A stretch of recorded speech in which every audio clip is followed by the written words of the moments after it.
Hello everybody and welcome to the ABBFA Formula E World Championship. It is the 12th round and we are back in London for the final 4 races. 2 races here in London, then we have a 2-week break before we go on to the last 2 races in Germany as well. The championship is hotting up. Let's take a quick look at the calendar. First of all, as I said, 2 races here in London to round out the season. We've had a myriad of drivers winning. Bird, De Costa, Mortar, Verne, De Vries, De Grassi, Van Dorn, Gunther and Dennis all taken the checkered flag first as well. After these 2 races, it's 2 weeks break before the last 2 races in Berlin at the Tempelhof Airport as well.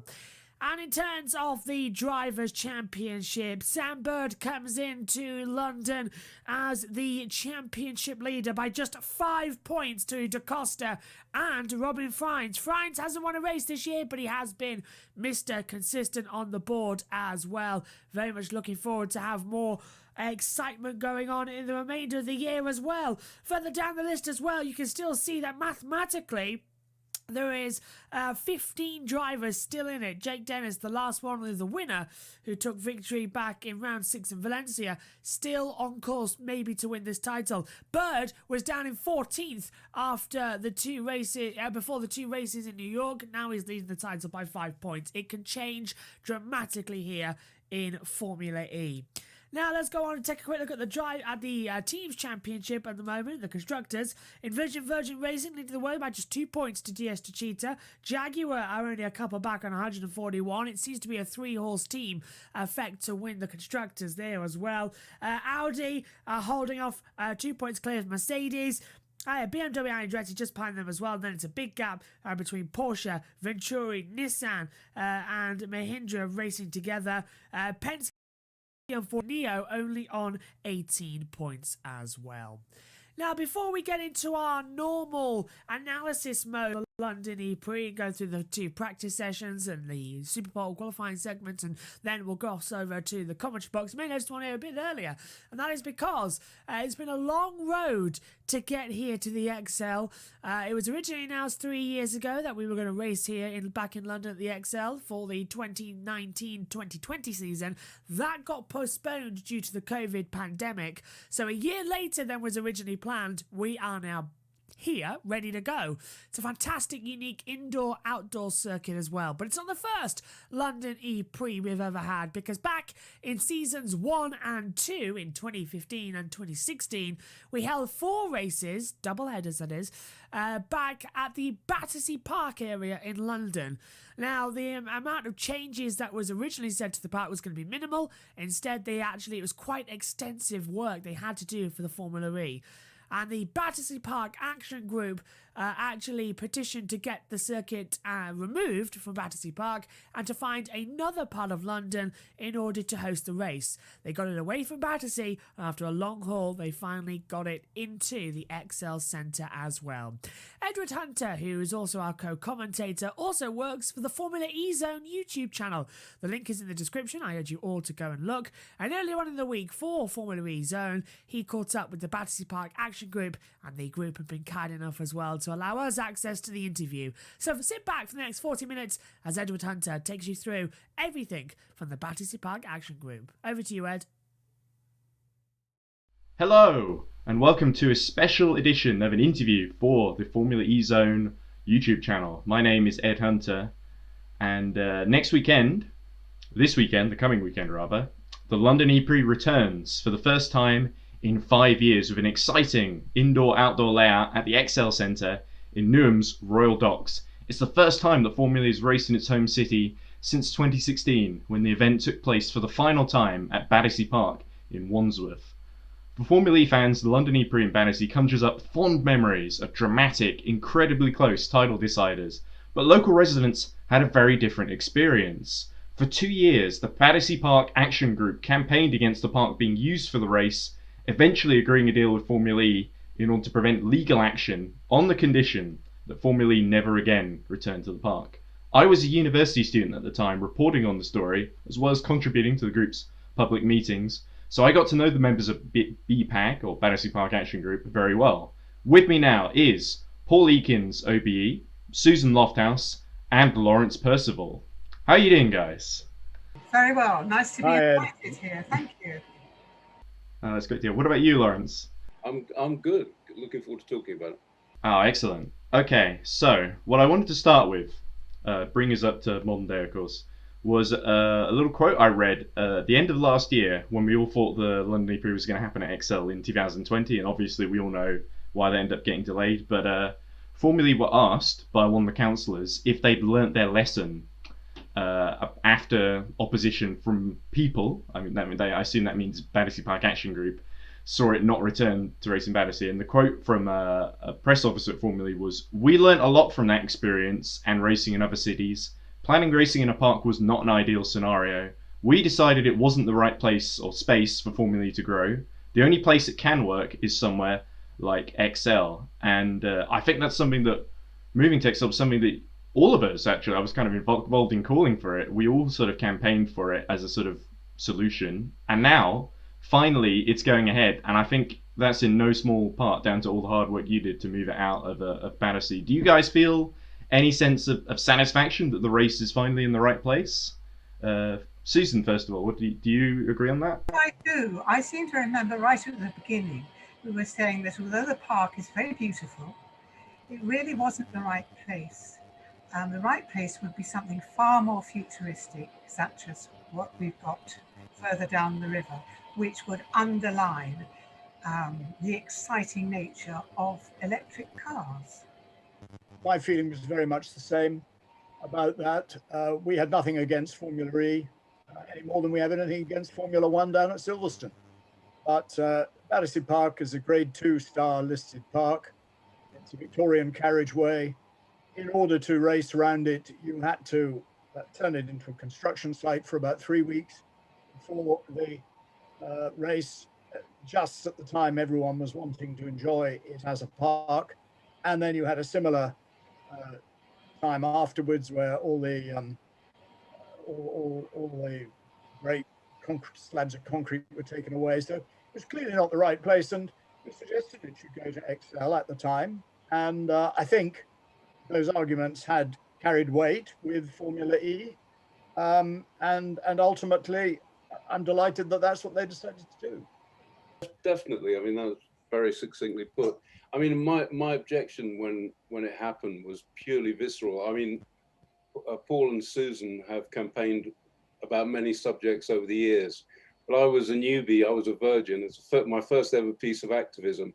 But I was absolutely stunned when I saw a tiny little notice, a few months in the middle of winter, a few months before the first race, and then when I looked into it online, I was stunned that they were going to concrete up the park for a month. I literally couldn't believe it.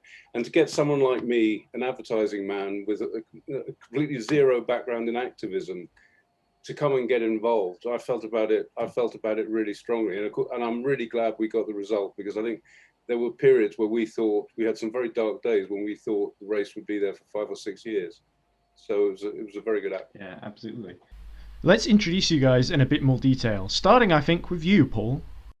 You're a hugely respected, hugely accomplished academic, I think it's fair to say, with wealth of experience in environmental issues, politics. So I think a lot of people in the meetings, I think, agreed that you were a great choice to play a pivotal role chairing those meetings. And for those watching who might be unfamiliar, could you describe the leadership structure of Battersea Park Action Group and how you got involved?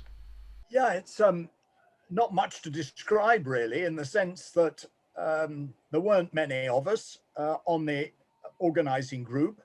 We called ourselves the G7, G8, G9, G10, depending on how many of us were there and were being active at the time. We built up, obviously, quite a formidable social media presence, largely thanks to Lawrence, who knows how these things work.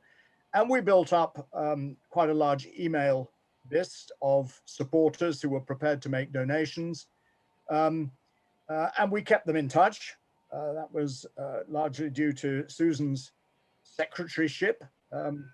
And I've got a lot of experience chairing meetings, so I was perfectly happy to chair the meetings, but I was by no means the most active of the group in terms of actually doing the hard work. And it was a very flat structure. People came when they had the time to our group meetings. We divided out the tasks that needed to be done. People who had the time did those tasks, and we went away and set the date of the next meeting by which time those tasks would have been done. So that's how it worked.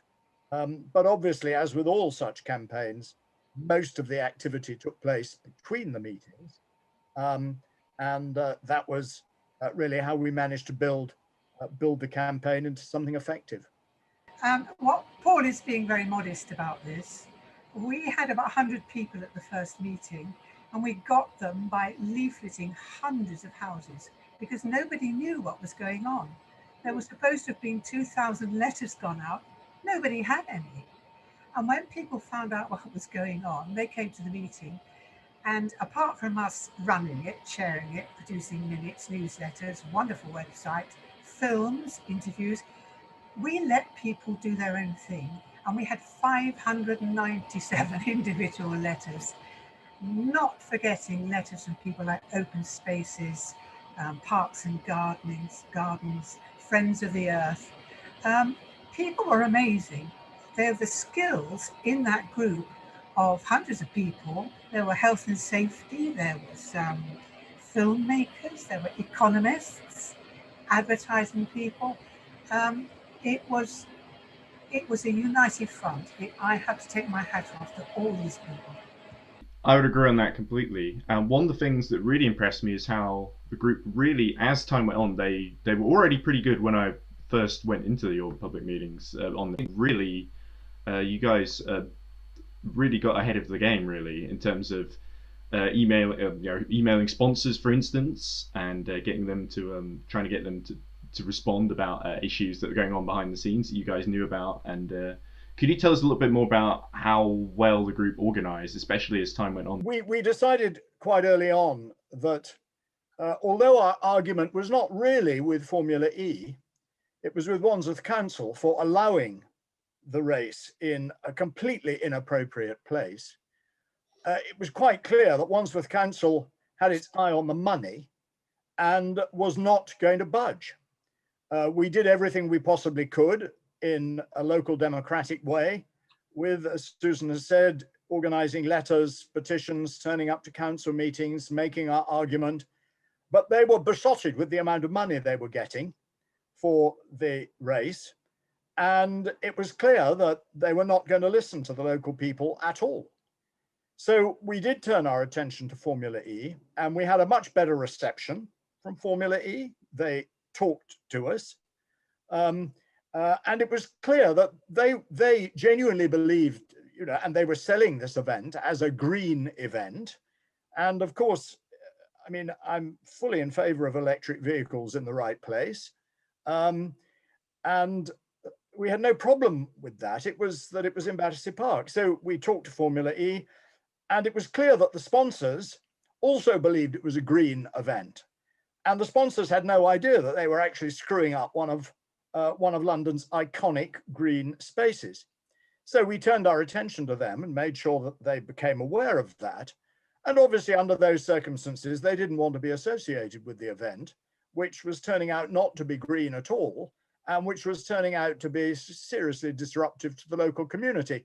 One might have hoped that the Wandsworth Council would have taken some notice of that. But as I say, they didn't. And it was left to Formula E to arrive at an arrangement with us whereby they said they wouldn't come back to Battersea. And I'm still enormously grateful to them for that, because it should have been Wandsworth Council that listened to its local residents, but it wasn't. It was Formula E. And I was really, as I say, I was really grateful for that.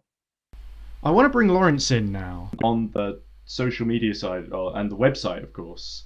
Because I remember the website had this section, what was it called? The Hall of Shame, I think it was called, where you'd list usually it'd be businessmen and politicians who had a role in bringing about the London ePrix and had some level of responsibility. How did you approach framing the narrative, Lawrence? Did you go for sort of David versus Goliath? Was that the model you were working on? That it was the little people against the big corporations? In my mind, it was simple, old-fashioned good versus evil. But I suppose that's not really true.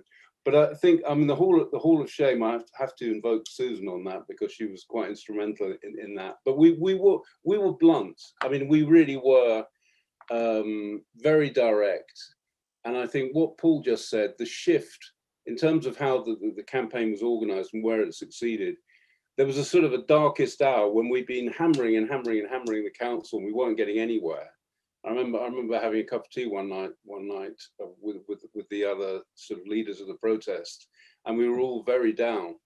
And it was almost the next thing we did was that we realized that we had to shift it to the sponsors and to Formula E. And it was then, and it actually all happened quite near the end of the campaign, it was then that it really moved. And I think what we tried to do was to show on social media and in the website and how much we love the park. So when you first went on the website, it set up immediately what a wonderful park it is. You know, the grade is a grade 2 listing that it has. The fact that it's recognisable. You know, the fathers and mothers of the park could come Victorian times, come and visit the park now, and they'd recognise it, which is unbelievable. And you know, we tried to get across how much we loved it, and thereby our horror at what they'd done. And I think one thing we used a lot was photography, and we had a lot of different people who took photographs of, you know, huge fortifications of concrete and metal pylons. And it was awful when you actually put the gallery of images together. It was shocking. It was shocking what was done to our park. And the first year that the race actually happened, I mean, walking around as they were setting up, and there were these lorries queued up coming into the park, belching out diesel. It was dreadful. It was absolutely dreadful. And that sort of visceral anger, which wasn't just mine, it was everybody's. It was in the meetings, you could feel it from the floor, it was on the website, it was in social, it was in the film that a leading documentary film director made for us. Everything carried that sort of visceral hate of what was having a love for the park, but also a hate of what was being done. And I think, you know, by communicating our shock to the sponsors, in the end, that's why we prevailed. Could I add something to that?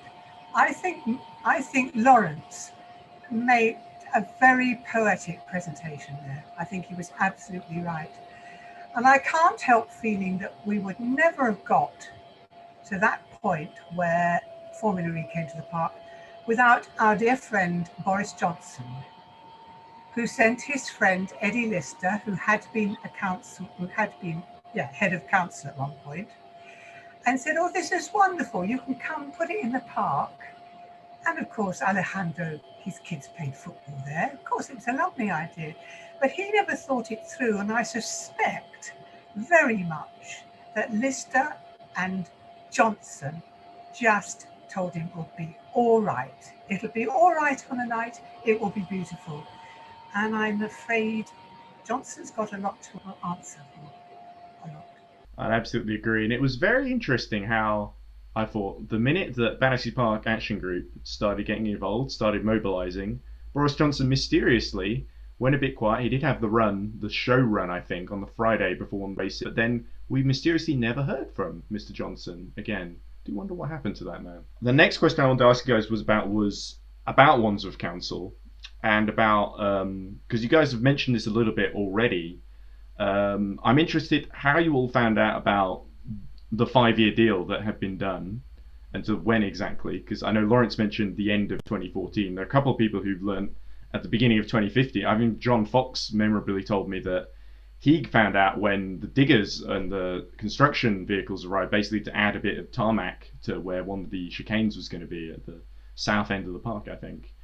And it felt like there was a lot of bureaucracy that was set up almost deliberately so that people didn't know what was going to happen until it was too late. Would you guys agree with that? Definitely.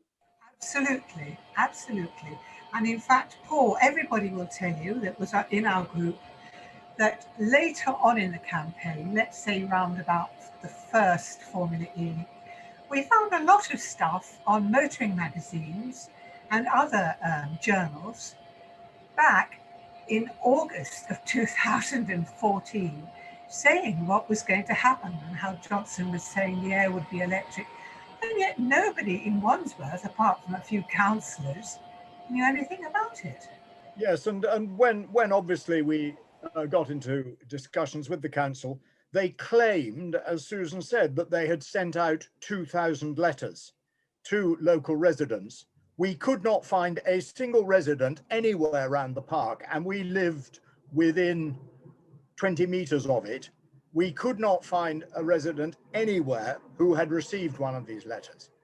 So either these letters were not sent, or they were given to someone who put them in the nearest bin, because they were definitely not received by local residents. And had they been received, and had we then had any kind of idea that the park would be turned effectively into a construction site for the best part of the summer, we would obviously have started campaigning much earlier.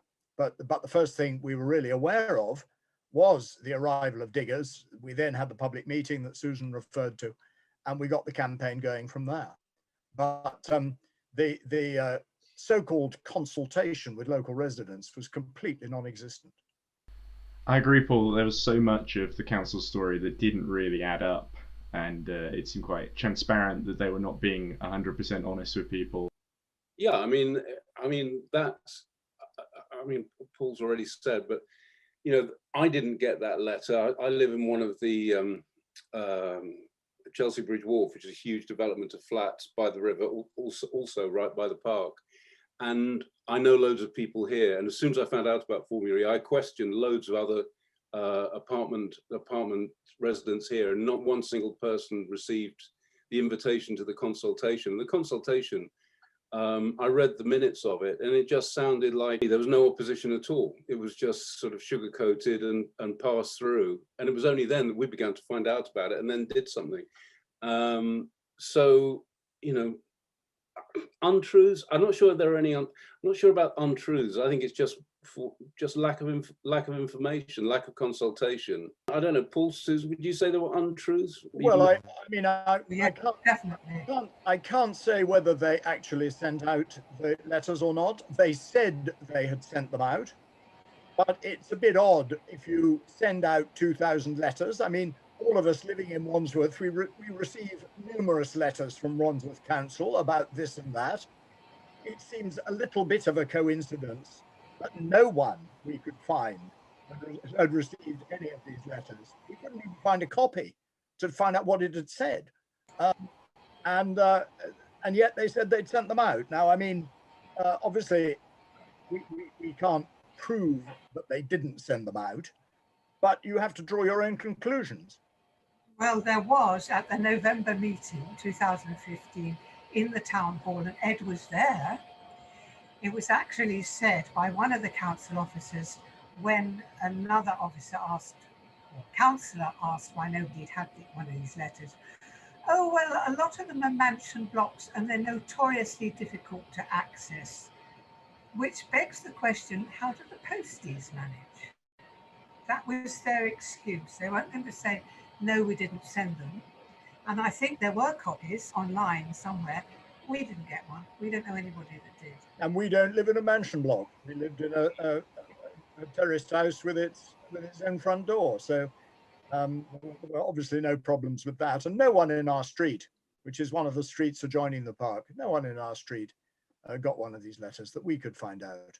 You know, the council didn't tell untruths, but what they didn't seem to do, they didn't seem to want to entertain any kind of criticism of FormulaE. If you said, actually, this event isn't green, which we did many times, because it's concreting up the park, you're losing the park from, I mean, you can quibble the amount of time, but basically a month at the height of summer in a very populous, you know, multicultural, very broad demographic in terms of ages. You're taking away the park, you're damaging people's mental health.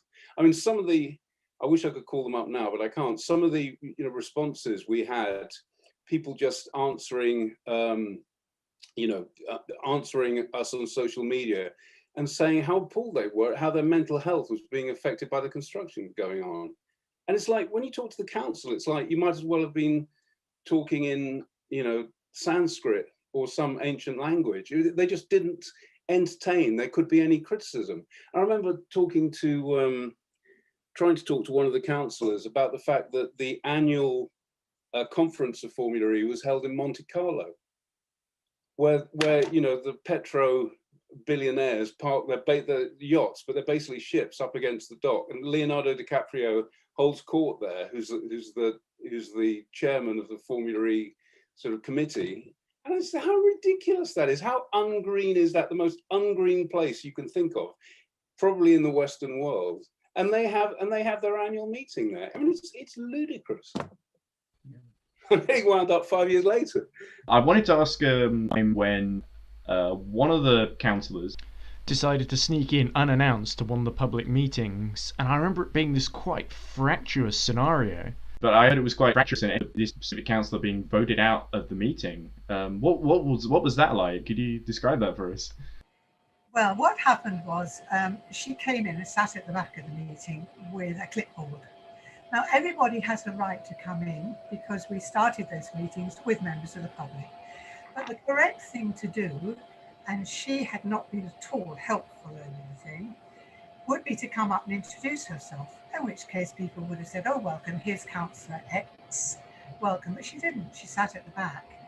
And somebody noticed and said something to the chair, and people were so annoyed with this person that they had a vote, and people said she should be asked to leave. And she said, oh, well, I'm not here for political... Now, I've let out her sex, but anyway, there are about 50 of them. I'm not here for political reasons. But I'm afraid she was, because she hadn't listened to any of the concerns of her ward members. So she was asked politely to leave. Yeah, and but it did sort of illustrate how the relationship between the council and Battersea Park Action Group had kind of completely fallen apart by that point. But yeah, I just remember it being a very interesting turn in the story. Okay, shall we talk a little bit about some of the coverage that Battersea Park Action Group experienced? Unfortunately, there was a lot of coverage a little less charitable, I think might be the way of putting it. And I know, Paul, there was a particularly scathing article you did an interview with the Times, didn't you? That was quite not very nice thing to read, to be honest. So I just want to ask, because there was a lot of criticism of the group from a few different areas, and how do you guys deal with that? Because it can be quite disheartening.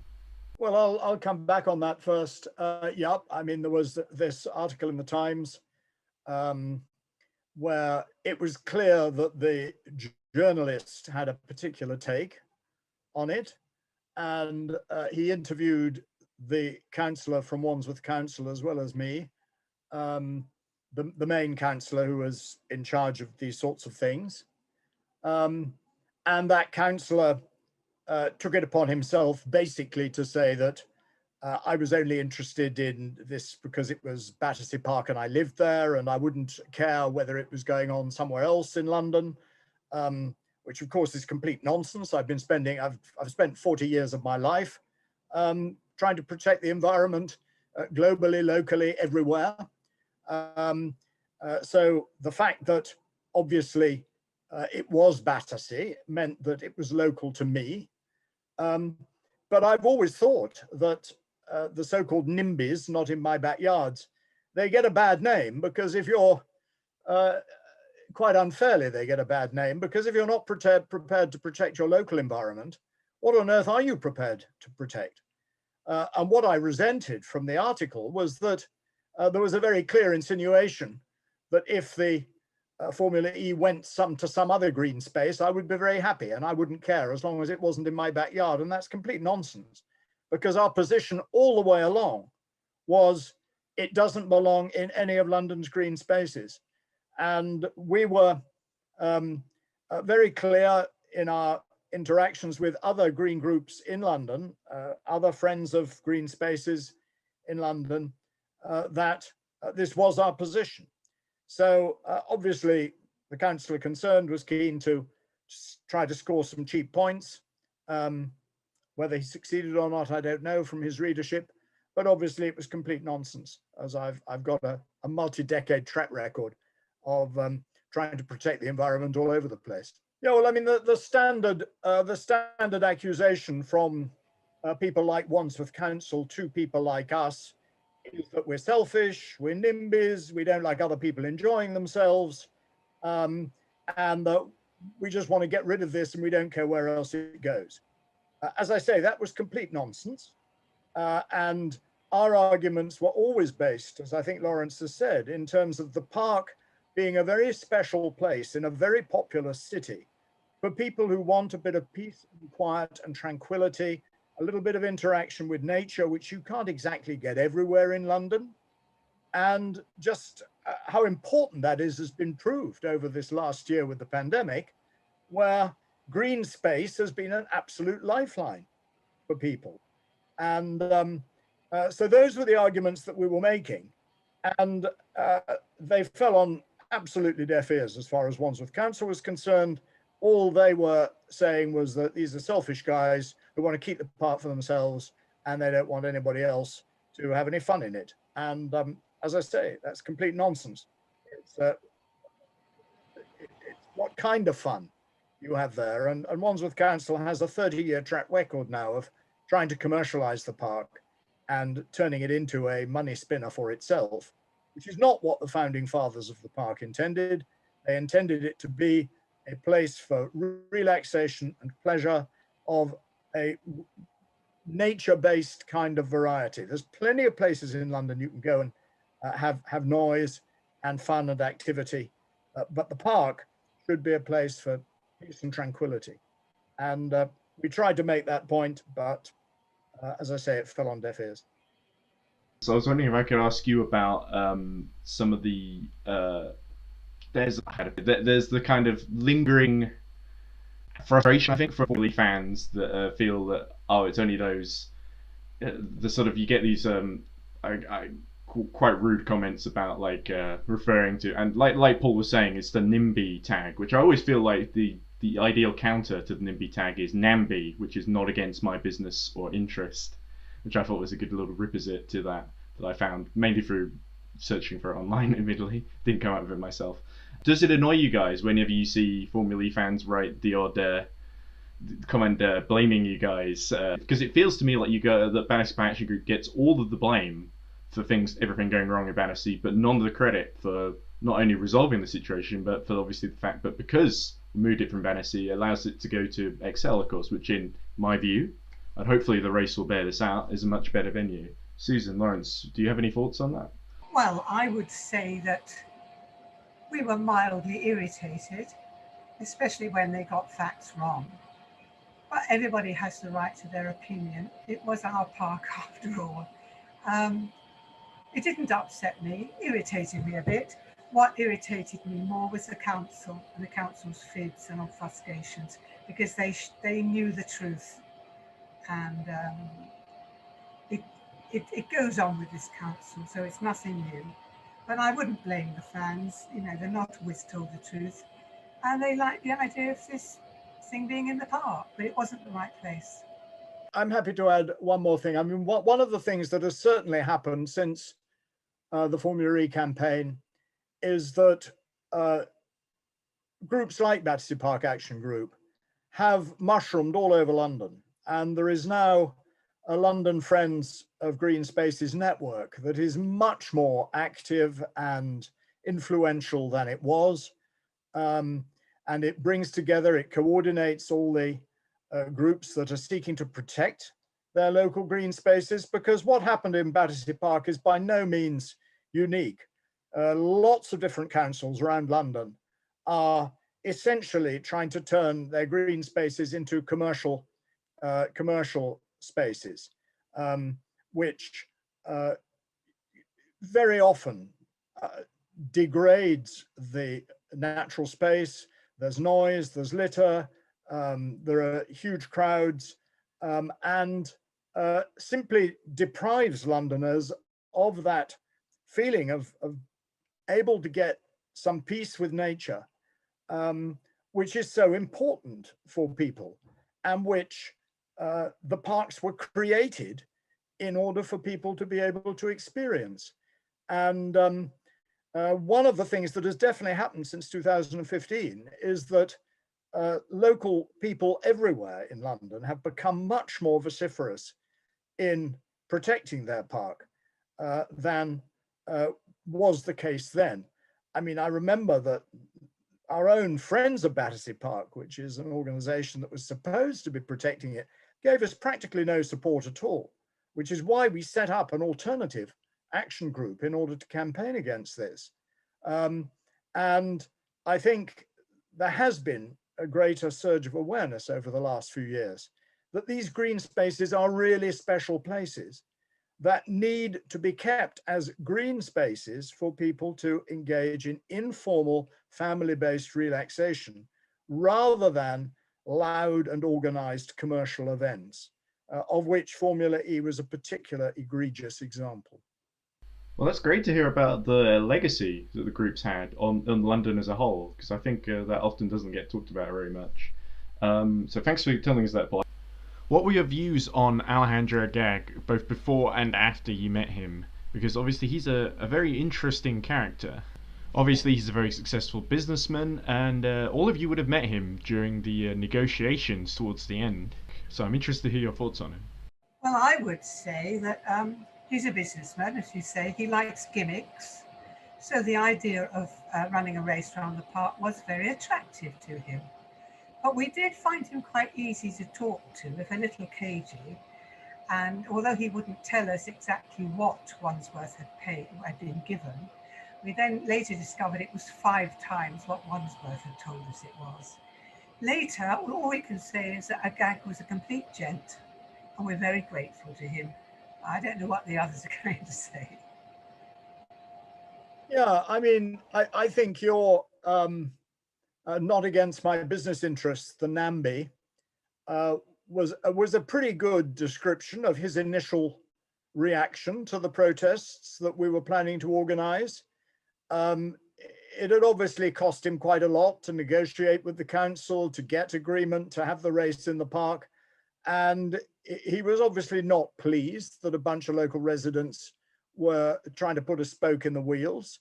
But unlike the council, he certainly was prepared to listen to us. He understood what it was that we were saying and that we were clearly sincere. I think he was prepared to strike a deal eventually, out of straight business reasons, that he didn't want us demonstrating against his sponsors when the Formula E was taking place. He's a businessman, as Susan said, and that would not have been good for the brand because the brand was being sold as a green brand and he wanted it to remain that way. So I don't think any of us had any illusions about where he was coming from, but once he realized that actually we were not 2 men and a dog, we were a well-organized and fairly numerous protest group, and we would do everything we could to raise the stakes during Formula E. He realized that the game was up, and he behaved in a extremely gentlemanly kind of way. So, I mean, ultimately, we knew we were up against it because he really wanted to be there, and it would cost him quite a lot in terms of time and effort in order to get there. But it was clearly not sustainable from a business point of view. And that was why he decided to move on. I think you've got to, I wouldn't use the word admire, but I mean, he's a good businessman. I mean, after we managed to stop him coming back to the park, he got virtually all the major manufacturers in the world to get involved. And then he's obviously gone on with, I think, the same mindset, I've got to say, and now got electric SUVs racing through some of the world's sort of most rugged beauty spots across the world. And it's a similar sort of mindset. And he's been very successful at attracting people.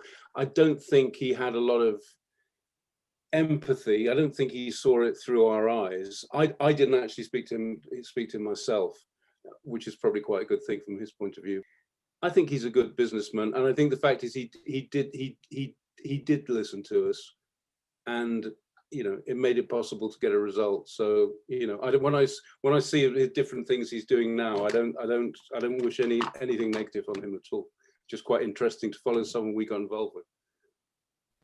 And what Lawrence is speaking about there is, of course, the series known as Extreme E, which is, like you say, is off-road electric SUVs in these sort of somewhat remote, obviously remote being as in not in the middle of London and like a Formula E is, of course. So it's a very different series with a different purpose, but certainly interesting. We have talked about it on the channel before, so thanks, Lawrence. That's a great cross promotion.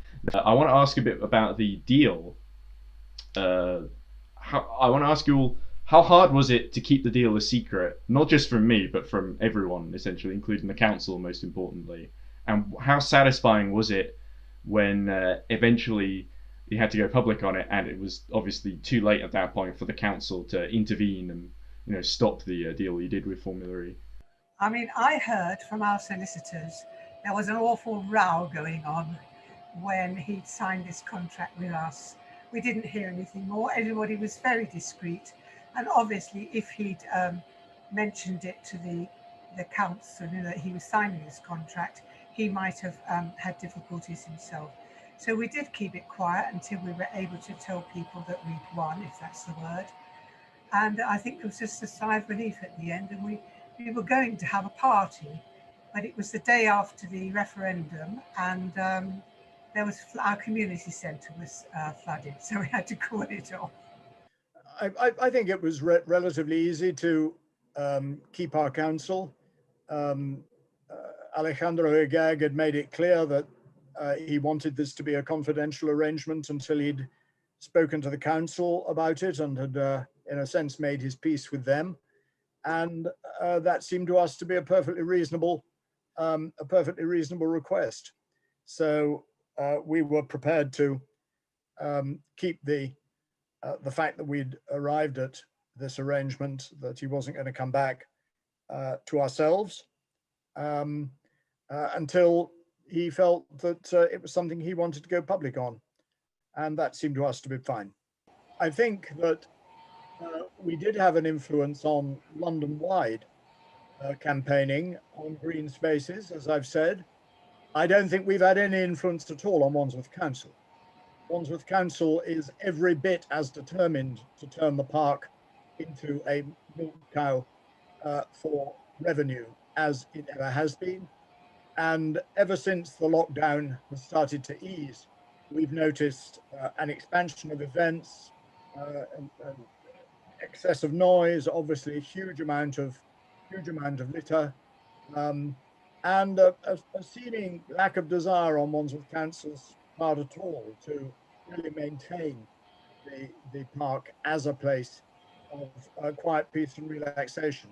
So we envisage that we're going to be keeping pretty active ourselves on these issues for some time to come, which is a great shame, because I don't think Wandsworth Council itself has learnt anything at all from the Formula E experience. I would add to that it was the Labour Party on the council that pushed the other side, kicking and screaming, to declare a climate emergency. Since when the councillors made great shakes to show how green they are, but they aren't. And they're probably one of the least green councils in London, if not in the UK. So they haven't learned a thing. This is just my fault for trying to end on a positive note. I was going to volunteer a positive ending. I think Battersea Park Action Group was absolutely astonishing. It was people who probably, honestly, I mean, I love these two, but we probably wouldn't have really come together, or all of us wouldn't have, we were all completely different people in completely different professions. We came together, we got things done. Everyone worked out who had the legal skills, who had the environmental skills, who had the people skills, who had the web skills. We worked together. I've got to be honest, the criticism we got from other people, it was like at Millwall Football Club, they've got a song, which I'm going to badly paraphrase, but it's "We're Millwall, no one likes it, and we don't care." And we just carried on, united by love of the park. And we carried on and we carried on. We had some terrible dark nights when we thought we weren't going to win. And then we found, if you like, the sweet spot. We found that if we talked to AGAG and then we talked to the sponsors, we'd succeed. And then we did succeed. There was a tiny bit of a drink up by the Peace Pagoda that Susan and Paul couldn't get to, and that was it. And the group is that we're there. We're like the Knights of the Round Table. If the park is threatened, we'll come again. But it was absolutely, honestly, it was absolutely astonishing to be a part of, and we won. Absolutely, it was a compromise in the end because they did have to let the final race go in, but you did achieve what you set out to do. And to end, I would just say that I see you guys not just as people in a story that I had to write years ago, but as genuine friends over the years. And you showed me a lot of kindness when I walked into that meeting one day, didn't know what the hell was going to happen, and it all turned out for the best, I think. And I've always felt, even after everything ended, I've always felt a huge responsibility telling your story, because it's not just the story of the park, it's a story, like Lawrence says, of all these different people coming together from different walks. I don't think I would have met you guys if it wasn't for the Formula E race being there, bizarrely. So even years later, I still feel a responsibility to look at the impact and the legacy that Formula E's had there, and to tell your story your way and the right way, I think. So thank you very much, everyone, for your time, and thank you, of course, to those listening if you are watching. So thanks very much, and that's all I have to say. So goodbye. Thank you. Fine. Cheerio.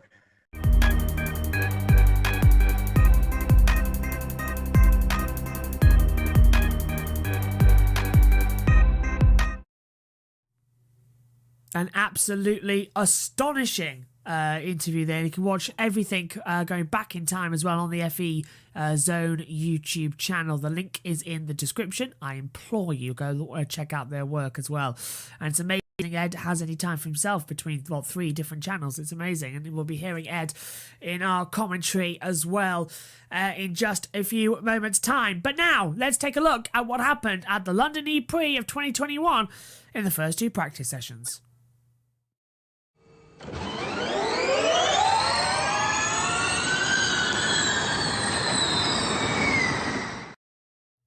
The first practice session in London for 5 years took part on Friday evening. So yesterday evening, the session got underway at 5 o'clock until 5:45. It was beautiful sunny conditions, dry track out there.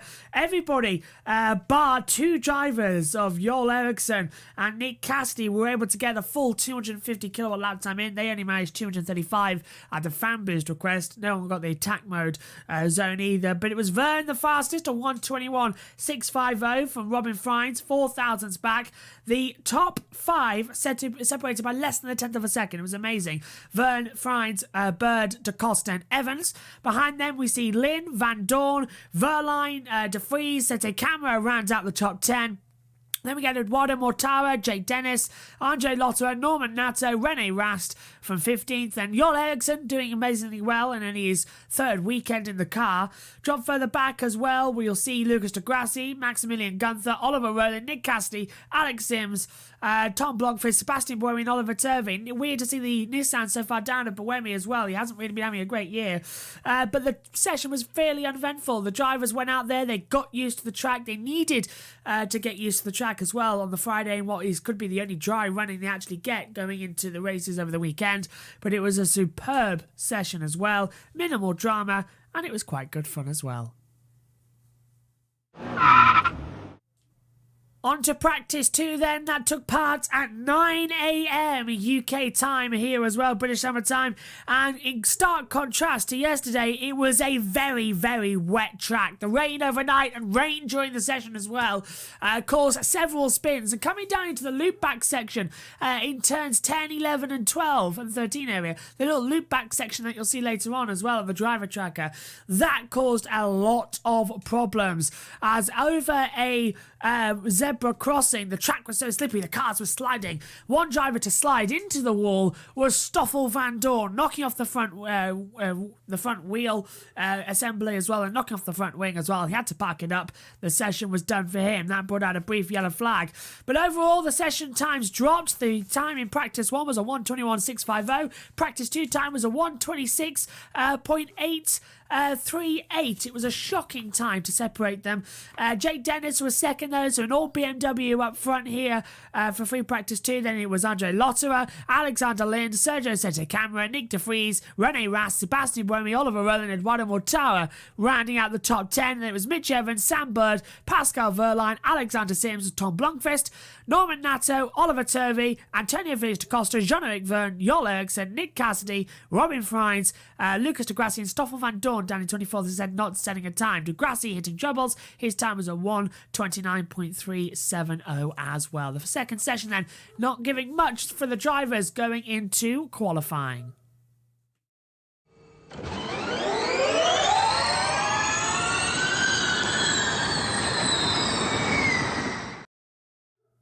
And here is the qualifying report then. Here's the starting grid alongside you as well to take a look at. But let's go through Group 1. They went out with Sam Bird, Da Costa, Frines, Mortara, Cassidy and Verne, all in the championship battle as well. The first 6 drivers. It ended with Mortara going fast on a very wet circuit as well. The rain hadn't stopped just yet as well. The track was at its worst for qualifying Group 1. Nobody in Group 1 or Group 2 got through to Super Pole. They all came from Groups 3 and 4. But in Group 1 it was Mortara, it was top the session from Da Costa, Bird, Cassidy, Frines and Verne. They eventually dropped for Mortara 16th, Da Costa 17th, Bird 18th, Cassidy 20th, Frines 22nd and Verne in 23rd place. On to qualifying Group 2. That saw Rene Rast, Mitch Evans, Pascal Verline, Nick De Vries, Oliver Rowland, Lucas de Grassi, all heading out in the track. Now, De Grassi topped the timesheets as well from De Vries and Evans, Verline and Rast. They went 1, 2, 3, 4, 5. Looked like they were going to get through to Super Pole, but they eventually dropped down the order as Oliver Rowland finished 10th in that session as well. A poor qualifying lap for him dropped him down to 21st on the starting grid. So it's De Grassi starting 7th, De Vries starts 9th, Evans starts 11th, Verline starts 12th, Rast starts 13th and Rowland starts 21st. Qualifying Group 3 saw Van Dorn, Gunther, Dennis, Sims, Lynn and Lotterer, and Lotterer, Lynn and Dennis all got through into Super Pole as well. They finished 1, 2, 3 in the group stages of qualifying as well. That put Sims, he finished 5th, Van Dorn 10th, Gunther 18th, but Gunther had his lap time deleted as he crashed and caused a red flag. He knocked off the front suspension as well. So everyone in Group 3 had to go out again, and there's where the lap times came from. So it put on the board Sims 8th, Van Dorn 14th, and Gunther starts 24th at the back of the grid. Qualifying Group 4 saw Buemi, Nato, Turvey, Sette Camera, Blomqvist and Eriksson head out to the track, and surprisingly the drivers with points the most went through. Buemi went 4th, Sette Camera went 5th and Nato went 6th. They locked their position into the Super Pole. Eriksson then starts 10th, Blomqvist starts 15th and Turvey starts in 19th. In terms of the Super Pole in the top 6, the running order was Nato, Sette Camera, Buemi, Dennis, Lynn and Lotterer. Then first out it was Nato. He went top but dropped back into 6th place as well. Sette Camera dropped to 4th in the end as well. Buemi went out 3rd, went top, then went to 3rd again. Dennis went out 4th, put it in 2nd. Lynn went out 5th and put it on pole position. And at this point we thought, okay, the track's getting quicker. They're going to go out in the order they were in the group stages of qualifying. But no, Lotterer had a shocking lap as well. That put him right down the back of the field, and Lotterer starts 5th. So the top 6 sees Lynn, Dennis, Buemi, Sette Camera, Lotterer and Nato. It's a British front row then here for the 2021 London ePrix Race 1, and it's time to go over to the commentary box. Alongside myself, Joshua Burch, in the commentary box is Edward Hunter. Sit back and enjoy what's going to be a crazy London ePrix.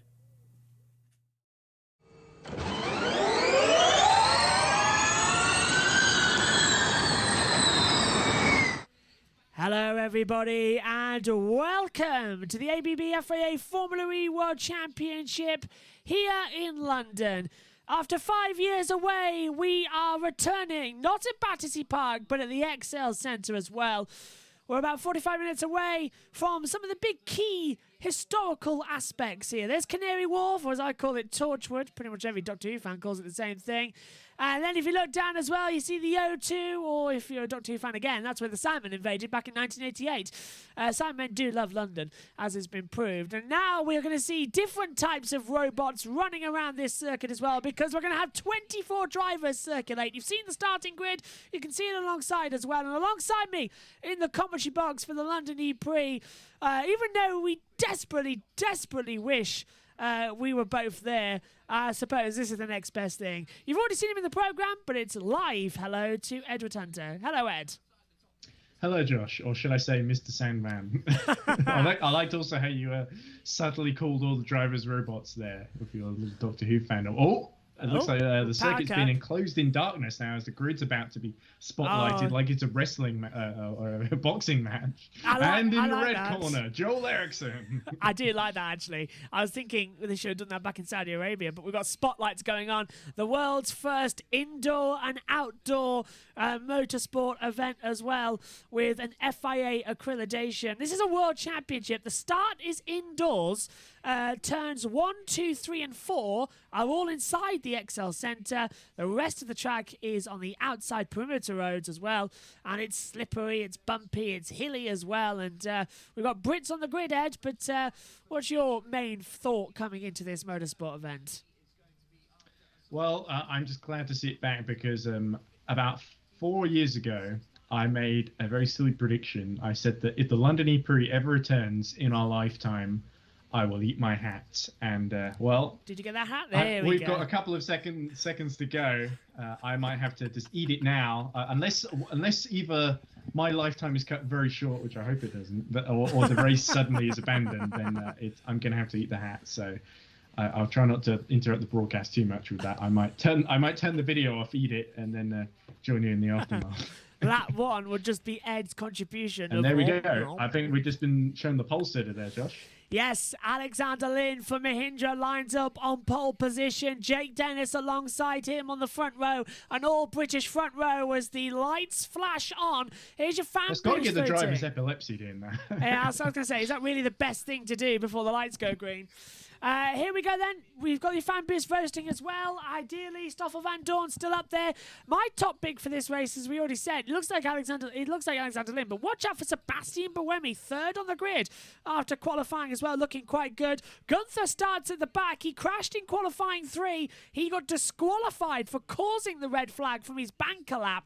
Now he starts right at the back. So does Jean-Eric Verne. The championship as it stands, Sam Bird leads by just 5 points to DaCosta and Franz. The top 6 is separated by 13 points with 4 races to go. We have the green flag at the back. They've all moved forward into their grid positions.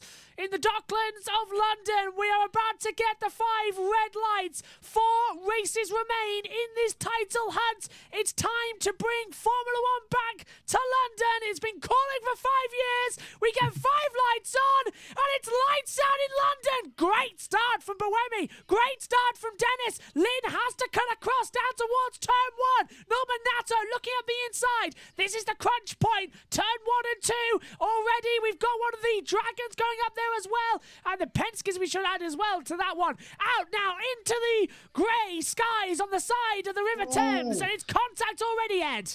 Yeah, Sim's just being pushed out wide by Nick De Vries there. Contact! And, is that one of the... Oh! Who's that wing going off? It looks like one of the Jaguars. Sims has come to a scroll. And one of the Jaguars' wings is off as well. So we've got yellows out there. Sims stopping further back as well as they all come down to the crisscross section down at Torchwood Harbour as they come right in front there. Well, you've got Canary Wharf directly in front of you as they all circulate round for the first time. It's very much single file. Oh, and the Mortara making a move. Mortara trying to go around the outside of DaCosta. Hasn't really paid off. That's how struggling it is. And double yellow turn 6. That is definitely where Sims is off. And it was Sam Bird. It's Bird's front wing. He's dropped all the way down to 23rd place. And it was Bird who had the problem as a big lock up there from one of the Audi Sports. It's Lucas de Grassi.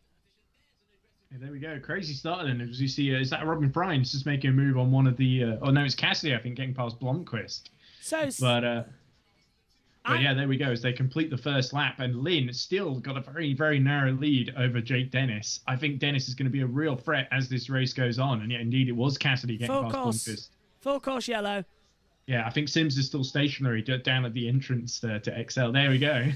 Sim stuck then down at turn 6, and Blomqvist has come into the pit lane. Bird now the championship leader, started this race already down in 18th place. He's dropped to 23rd and is coming to the pit lane as well. Saw damage as well, I think, for Oliver Turvey in the Neo. I want to have another look. Yeah, because, Turvey was trying to get past Mortara because Mortara's move on DaCosta had to go really wide, and Turvey had a little look at the inside, didn't see quite what happened.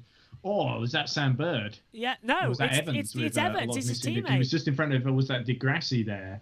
And we've got a 10-second stop-go penalty for Jean-Eric Verne for a steward's decision number 7 car parts replacement. So, yeah, so that's the champion. That's Verne, who started 23rd already, now shunted back down the grid as well. That's his title hope nearly going to be exploded. Bird looks to be out of the race.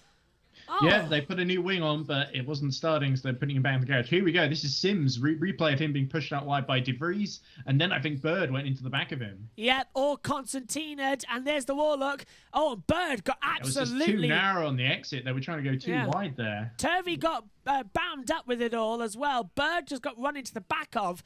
And here's another 3-1. I think Blomqvist is also coming to the pits as well. Yes, because I wasn't sure quite how Turvey got involved in there. But yeah, he's the on board. I really think that was triggered by De Vries trying to go alongside Sims, and maybe it was a slightly unclean move. But yeah, Bird would know where to go. And the race is back underway here in London as well. There's the fans in attendance, of course. VIPs and key workers, the only fans in attendance here as well.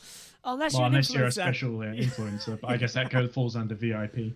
And, Gunther! Gunther, 10-second penalty for the same thing. Car part replacement. So they've Well, I mean, they would have had to replace a few parts after his crash in qualifying, wouldn't they? Yeah, so that's a bit unfortunate. They're giving him a 10-second stop going the race now then. So that's not really how we've seen it done before for car crashes in qualifying. You don't really see a 10-second penalty in the race.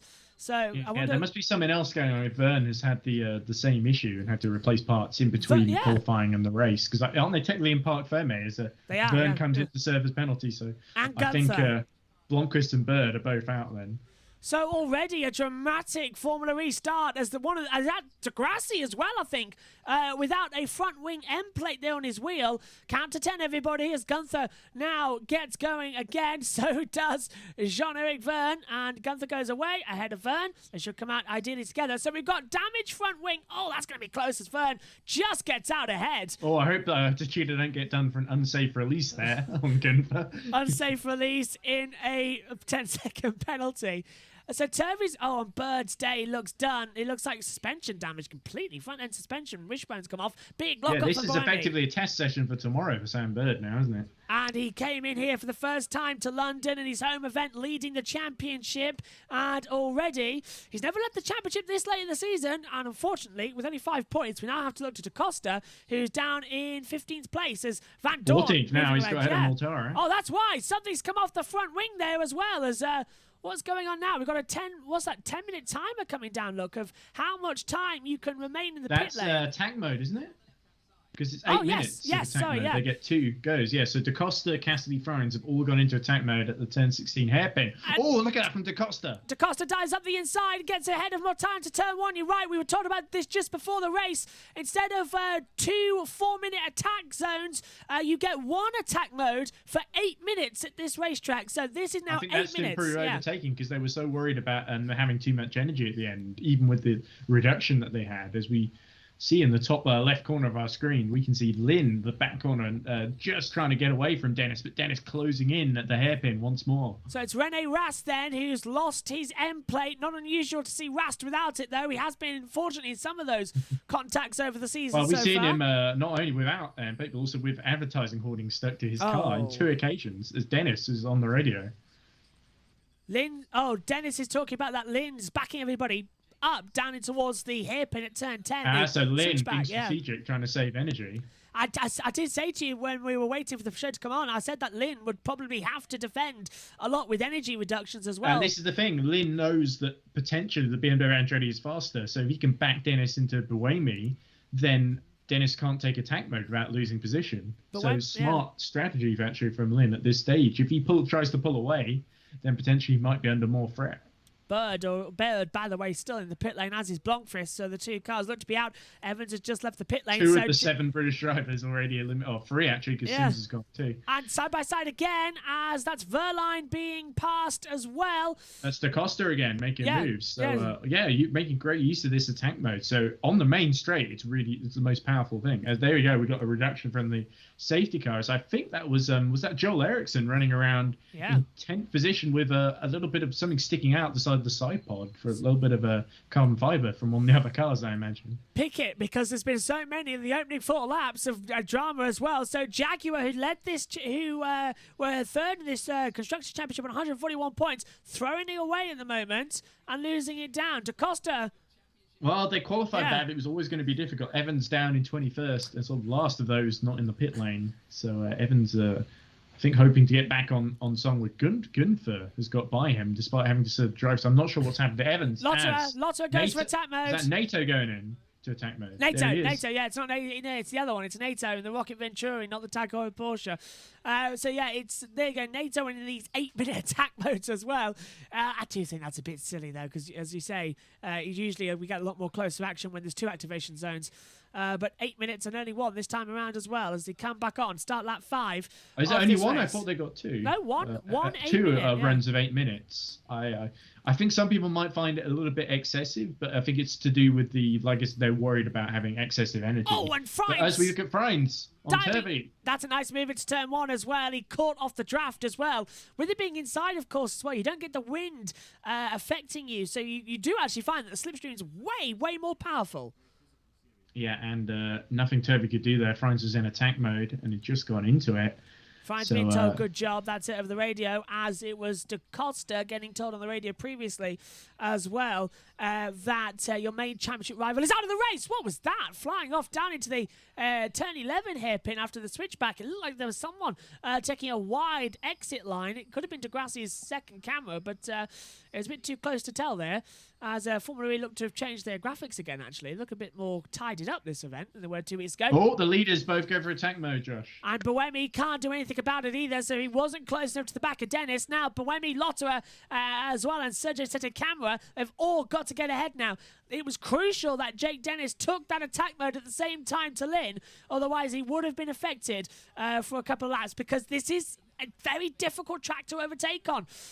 So every opportunity you find is going to be key. Well, we've been saying that, but the Costa seems to keep gaining places. He's gained at least 2 or 3 now using his attack mode. Da Costa being Juan Montoya at Monaco, finding everything he needs to, as well as Joel Eriksson now under pressure as Da Costa trying to go around the outside and towards turn 1.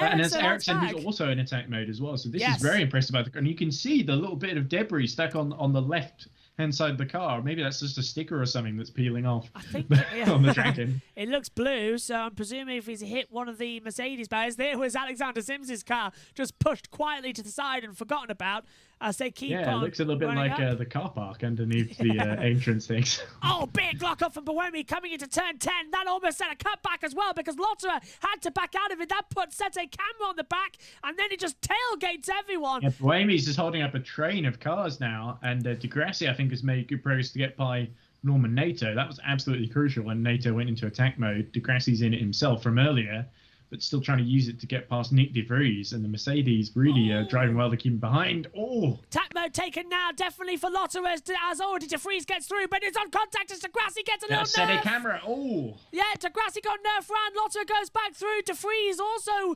lost something from his rear suspension, so that goes up. Degrassi did well to survive that, he's still going. Degrassi trying to look on the inside, coming into turn 21. Oh, that's not a normal overtaking spot. Did it work off? No, it didn't, because Sette Camera sends it back up the inside. Degrassi got so much more speed and acceleration, got a great exit as well. Tries to look to the inside, down towards turn 1, and still already Sette Camera has to just give him the corner, otherwise he'll get Norman Natter further back, and Van Dorn trying to get past Rene Rast as well further back. It's all chaos here. So much for London being a boring race. Yeah, exactly, Joshua. Much more interesting than Battersea, I would wager, after the races there, which would just follow the leader. But yeah, Degrassi really getting his elbows out and pouncing at the right time. Oh, is this him on the radio? that Luke has just been told that De Vries is 2.9 seconds ahead, or that could be Andre Lotter as well, because radio wasn't exactly clear. Because of this, he's lost a lot of ground to De Vries, but he has at least managed to clear the Dragon. Let's go to the chat quickly as well. Synthel's back in as well, using his mother's 4G data. Hope you're enjoying your holiday in Spain. But I hope Dennis wins, and I don't know why. Well, I hope De Vries wins, but yeah, where's the rain? It's on its way. Ed, you spotted Buemi, something. Lotter, De Vries entered attack mode there, and Lotter is continuing to put pressure on Buemi. You are right. You are right, Ed. Look, it's 2 activations for 8 minutes. You are correct. Yeah, exactly. Yeah, you are correct. I swear I read it beforehand. It's like, has Josh read something that I haven't? I think they've taken away one of them. The problem was they keep contradicting themselves with the attack modes. We only find out half an hour before the race actually starts how you're going to activate it. It's confusing for the teams too, exactly. Yeah. Oh, and again, look at this. We're seeing as big Ericsson continuing to defend defend from Da Costa. So Ericsson's just hoping that Da Costa runs out of attack mode, isn't he? Oh, Sete Camera and Degrassi under investigation for causing a collision at turn 17. It's on your screens now. So that's a bit of a kick in the teeth. That was for Sete Camera sort of nudging Degrassi, or was that for the second him, move where Degrassi tried to get his own back? I think the whole area is under investigation. It's instant at turn 5 noted as well, as Sete Camera now tries to hold back Norman Nato. Rene Rast still circulating behind them as well. Wingless locking up, coming in the second Envision Virgin Racing. Robin Frines running into the back nearly of his own teammate Nick Cassidy. And yeah, we just kept Mitch Evans wandering around at the very back. I think Blomqvist has got going again, actually. Yes. Bird is still in the pit, so Blomqvist clearly wasn't that badly damaged. Oh, contact! Dearie me. And that is what happens. Nato tried to go the inside, and then De Vries was there too, and then just running out deep. Just Sete Camera just bullied out the way at the hairpin there by Norman Nato. So Rast goes to 7th, Nato to 8th, Van Dorn to 9th, Sete Camera to 10th. This is your race leader, Alex Lynn, with Jake Dennis behind, a Brit 1-2. As our crucially, Rast is out of attack mode and vulnerable to Nato and Van Dorn behind him. Look at that Rast, though, as well. As this is a move going on. The two dragons side by side into turn 1. Jarl Eriksson throws up the inside of Sergio Sete Camera. So Eriksson, who is yet to score a point in the championship, he's only been racing since Puebla. This is only his 5th round. Yeah, Eriksson. And he's getting up there. He's fighting with it. And currently has a point. He did get through, however, didn't he? Started 10th in this race. Now he's back up to P10 after losing a couple on the start. Yeah, there we go. So impressive by Joel Eriksson, showing no hesitancy in battling his own teammate.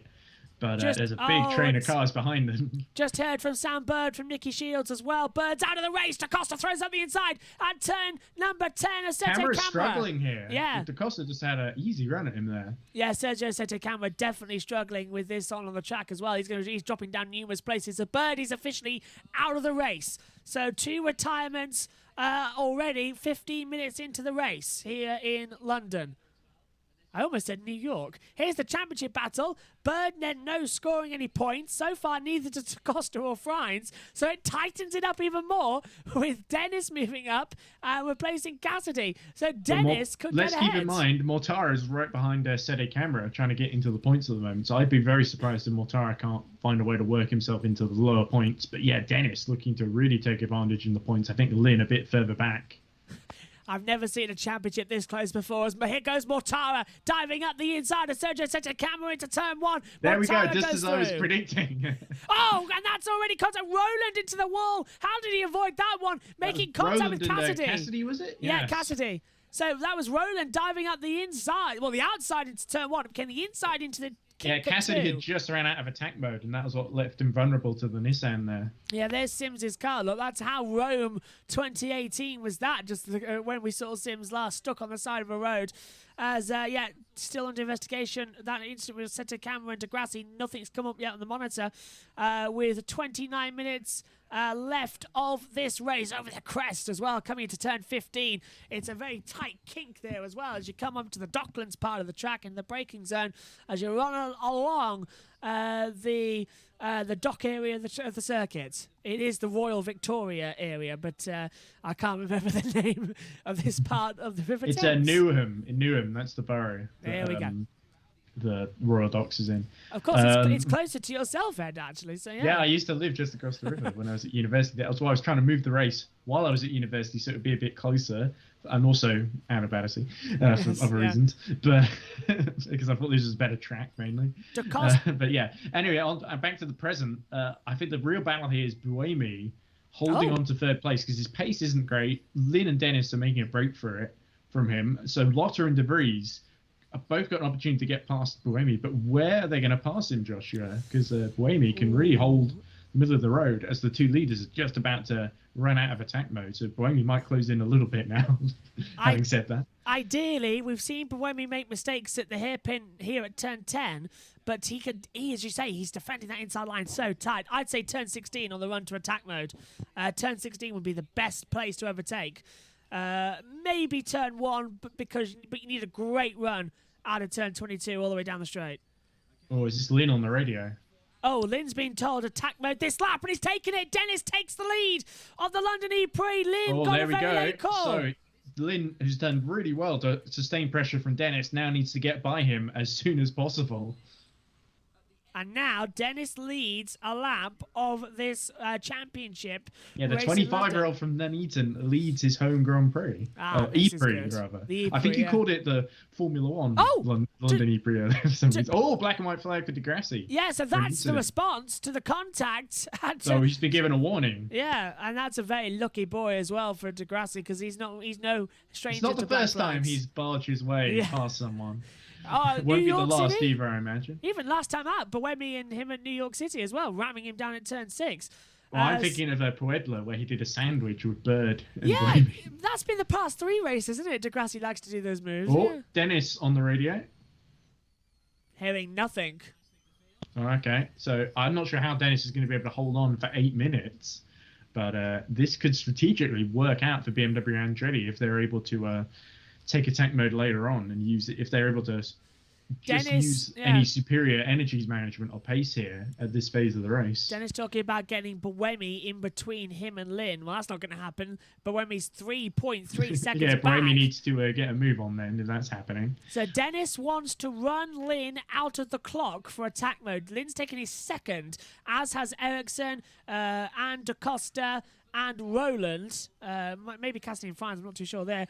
Nato and Sete Camera under investigation now as well. Nato now takes his second attack mode. I think Cassidy and Fines might be taking their first because I think they were quite late to do it, or it might have been that theirs ran out first because the Audis all went for it really early. Need that graphic up that shows us actually as moving around a couple of them. Fastest lap goes to Rene Rast, a 1:22.732. That is surprising given how little of Rast's car is still on the car. Yeah, no aero care there is at the moment. Let's hear from Lynn. So stay with him. He's been instructed to push, so stay with him. That's all I got from that. So not being told to try and overtake Jake Dennis then. Yeah, so Lynn. That's a mistake in my mind. I would want Lynn to get ahead because then Dennis is going to have attack mode. Even though, did Lynn look on the inside? Dennis went very deep into turn 10. No, Dennis still gets the lead of the race. I thought Lynn was looking at the inside there. Just a little twitch to the inside. If you're watching in the UK as well, it's on Channel 4 this weekend. As well, and because of your sport and BBC's commitment to the Tokyo Olympics. So Channel 4's got hold of it for watching in the UK. Yeah, I was just watching Mortara and DaCosta and Ericsson all squeezing together and impossibly all emerging unscathed as Rast takes attack mode. And Degrassi.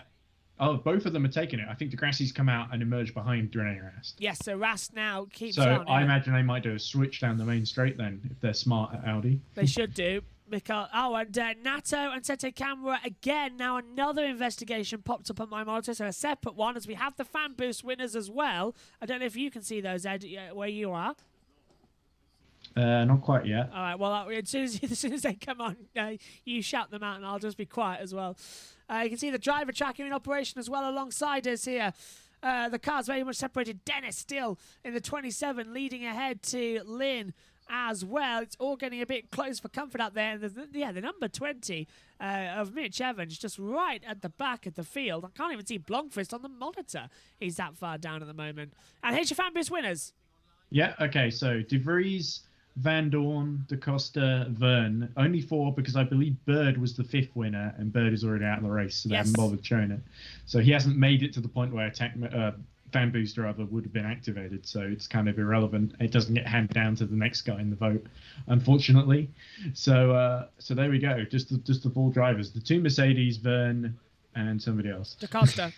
Da Costa, of course. Of course, it's always Da Costa, as we see Buemi and Lotte are both going to. That's them trying to cover off Nick De Vries and just emerging in front. That's Buemi taking the attack mode, holding off as well. Lotte is right there. De Vries coming into play as well. It's all action now as Dennis is effectively going to run Lynn out of the clock as they come down the start-finish straight on the inside here at the XL. It's like an indoor kart racing sound as De Vries looks to the inside of Lotterer, down in towards turn 1, gets the move. Did Lotterer miss the attack mode activation? He did. I think he did. He did. He's not in it. Oh, he went wide and just barged aside the Mercedes, and now Mercedes bruising straight past him. Finally, he's actually missed the attack mode. Let's take a look. Hits Apex. Yes, he did. He missed the sensors. Yeah, he just cut. He didn't get close enough to the wall, did he? No, so he's Roland trying to go around the outside of somebody at the hairpin. Roland trying to pass more. Ericsson. I think Mortara has just gone into attack mode. There we go. So yes, there's the Dragon being getting a bit of tough love there.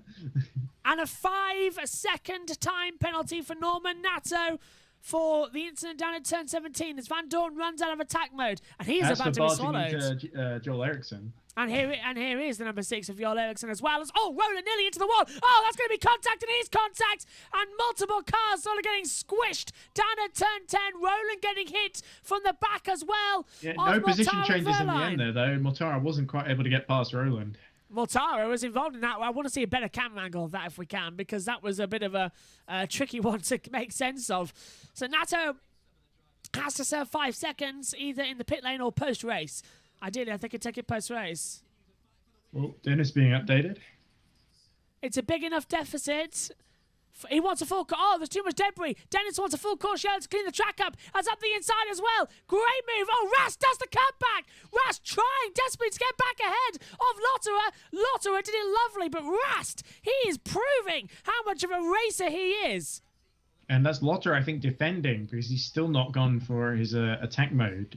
His second attack mode yet, after failing his first attempt. So he's vulnerable to the Audis, and that was just him getting back past Rast or defending from Rast. I know as where. Lynn continues to shadow Jake Dennis. Yellow flag, turn 10. Not sure why. As of yet, this is at turn 10. Not seeing any damage at the moment as keep coming in side by side.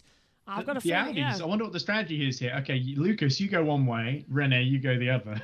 And there's the yellow at turn 10 now on the screen. Yeah, you could see it just at the low angle. It's a bit of end plate of one of the cars or something. It's just in the middle of, not quite on the racing line, but sort of quite close to it. Roland and Cassidy under investigation. There we go. Of course, a collision, yeah. And he's got it this time, as has Rast. So they're both taking it. I know what Dennis is trying to do. He's trying to call, saying there's too much debris on the track, trying to call for full course yellow, so he can leave it as late as possible into the race to take his second attack mode. But maybe a safety car, there's too much debris. Quite a risky strategy. Here we go. Yeah. The clock about to run out for Lynn. And so I think this has been really impressive by Dennis, because Lynn has not been able to breeze past him like he hoped. The BMW powertrain working well, and Dennis not putting a foot wrong. The 10-second stop-go penalties, by the way, earlier on, that was served by Gunther and Verne. That equivalates to 34 seconds they've lost, which is why if you look at the driver tracker, the 25 and 20 are so far down the back order of the field. As Lynn's about to run out of attack mode, it's a do-or-die move. And he decides, locks up, trying to think about it as well. He can afford to make a mistake like that, though, can't he, Lynn? Because he's got such a big gap to Buemi behind. Out of attack mode.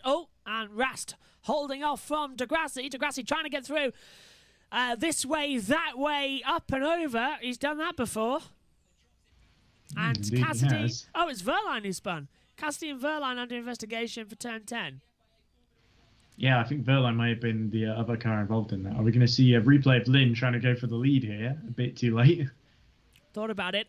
Just as he turned. He just locked up. It wasn't trying to go to move on the outside or anything. It was just a mistake from Alex Lynn, just as the attack mode was running out. Wonder if that might have put him over as an energy spike. If he, don't know. It would pop up if it was. I think Lynn will be okay. It's usually if you go over the curb too high and have the real spinning that you risk that. So there we go. Now Lynn has run out. Dennis can potentially pull away and go into attack mode as and when it suits him for his final attack mode. Lynn must have made a mistake. Dennis is 2.2 seconds ahead. Oh, this might be when Jake Dennis decides to go for it. This is a crucial moment in the race then. Lynn needs to get back on song. Do you want me to use attack mode? This time through, use attack mode. That's what Jake Dennis has been told. So decisive then from his engineer. So he'll have 8 minutes of it, precisely nearly. So 10 minutes to play with to defend back. And Lynn's got more energy and will have more energy. Oh, dear.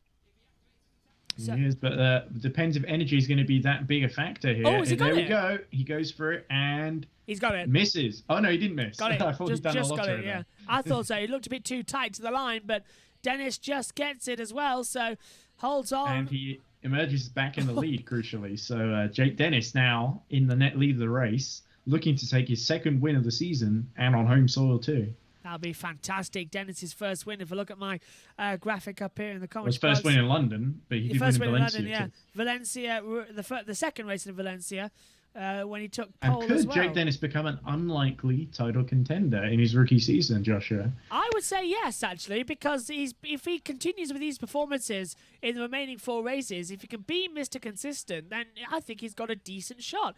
Because he's not in Group 1 yet, is he? In the standings, where is he? He runs in Group 3.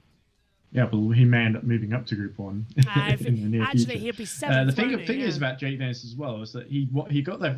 He scored his first points at Valencia, got 1 the following day, and he did really well at Puebla as well, scoring in the top 5 and 6 both races. And but he wasn't able to get a good result on a street track until now. He's maybe been able to get like a couple of points here and there. He was running around New York until the suspension broke over the curb or something, basically, and he had to retire.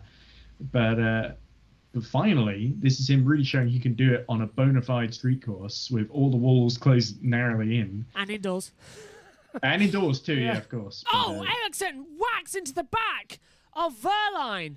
I think that's Cassidy hitting the back, hitting the back of Ericsson. Yeah, that's the view from the back of Joel Ericsson's Dragon that we saw earlier. So Cassidy getting all punchy. He's destroyed. So that's him just really closing in at the hairpin. Yeah, and does get a nice view of the big hole in the front of Cassidy's nose.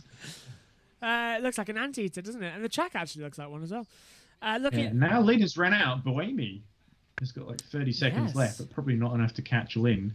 De Vries 3.4. As we're looking at that's Van Dorn on screen with Mortara behind. Oh, look, and Dennis. Look, yeah, there we go. You look at those championship standings, Josh. Looking very good for Jake Dennis. His Bird looking on nervously. 10 points separate the top 6 in the standings with 3 but races to go. Only 2 between the top 2. Oh, this is a great season.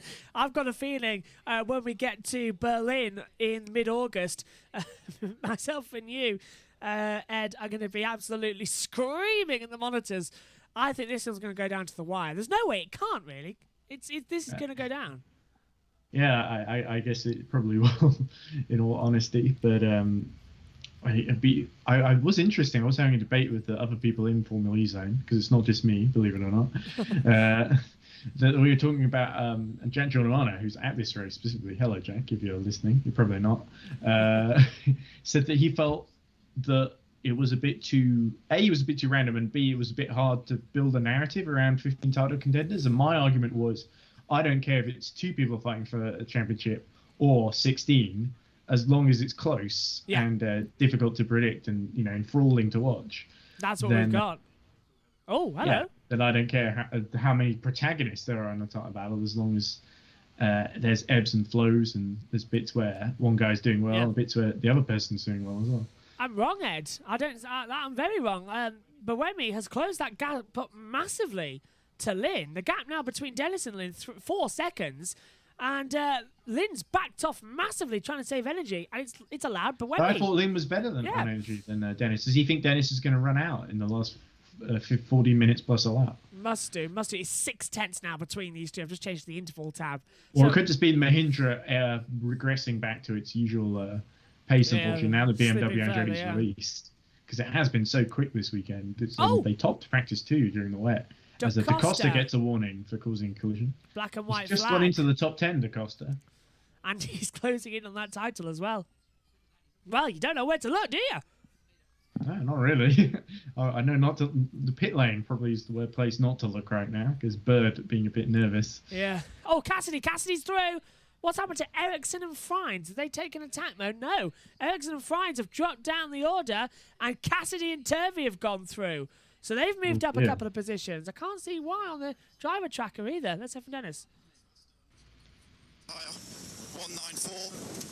194, just looking after the rear tyre. That's all we got over the radio at the moment. So Vern, He's sounding pretty confident, isn't he? He's always sounding confident, isn't he? That's the one thing I like about Jake Dennis. If he's in control of the race, he's calm over the radio. It's a even then, I think Jake Dennis is the kind of guy who's just kind of knows he's very lucky to be there and he's going to enjoy every minute of it. BMW leaving. Regardless of he's leading a race or BMW are leaving. Hopefully the Andretti team decides to hold on to him. Somebody should hold on to him because he's shown himself to be a real star he's still a rookie. Let's not forget as De Vries goes for Buemi. That's a nice move as well from De Vries. It was very well timed. That was very aggressive. So he was basically going for the inside and then driving it out wide where it knew become the inside for the following hairpin as well. So Buemi really caught off guard there, couldn't really defend. As we see marbles start to appear on the side of the circuit. Really good move, mate. The engineer saying over the radio as well, holding Buemi back as well. Yeah. And De Vries, let's not forget about Nick De Vries' title ambitions. He's down on 59 points at the moment. Oh, that's nothing. Get a good 10, 12 points here. He's in 5th at the moment, isn't he? Yeah, this is all going to close it back up as well. Grid Network saying Dennis is pulling away. Lynn has a problem, ? Says the Grid Network. No, De Vries is 3rd, of course. Sorry, not 5th. Lynn doesn't have a problem. I think he's just trying to save some energy for a late fight back. But yeah, it's amazing how much quicker De Vries, Buemi, and even Lotto now have caught him. Lynn has massive drop. He's now 5 seconds exactly behind Dennis. Yeah, and Lynn who did such a good job to hold on for as long as he did, but I think Jake Dennis knew that his car was faster and decided, right, now that he's in attack mode, I can hold him off. So here's what happened. Look, Frines tried to hold on the Frines inside. tried to squeeze him in the wall there almost, and through goes Turvey down the inside of both of them. So that's what happened. Cassidy goes up the inside at turn 10, and Ericsson knows that one. Frines tries to slip through, and does he have no turning lock, or what happened there? Because he's still turning the other way.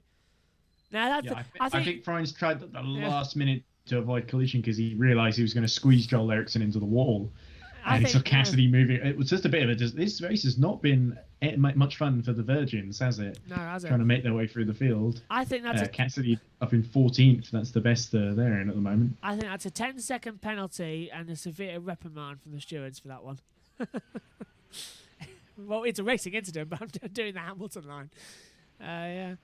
About it all as Vern now runs out of attack mode with Gunther running out too, as Frines gets a 5-second time penalty for that collision. Oh, okay. I wasn't that far off then, was I? No, not really. You were a little more harsh than some of the real stewards were. It is interesting. So, as we look at Da Costa continuing to pressure Norman Nato, actually. So they both ran out. A lot of the drivers, apart from Dennis, have run out of attack mode now, I think. So. Saying that, Vern is just going into his second one, down in 18th place with Vern, trying to mount a late assault to try and save his race. And the championship as well. Where is he? Down in 6th place in the title at the moment. I would be amazed if Vern can find his way to the points from 18th place in the last 10 minutes plus one lap. But stranger things have happened. Safety car. If he gets a safety car out there, then he'll do it. But the field's so spread out right now. I'm not sure if you can see the driver tracker too, Ed, but the field's very much spread up. A safety car right now would take at least 3 minutes to close the field back up. It's now very much Vern. Yeah, we only had the one full course yellow period near the start for the Alex Sims' car being pushed away.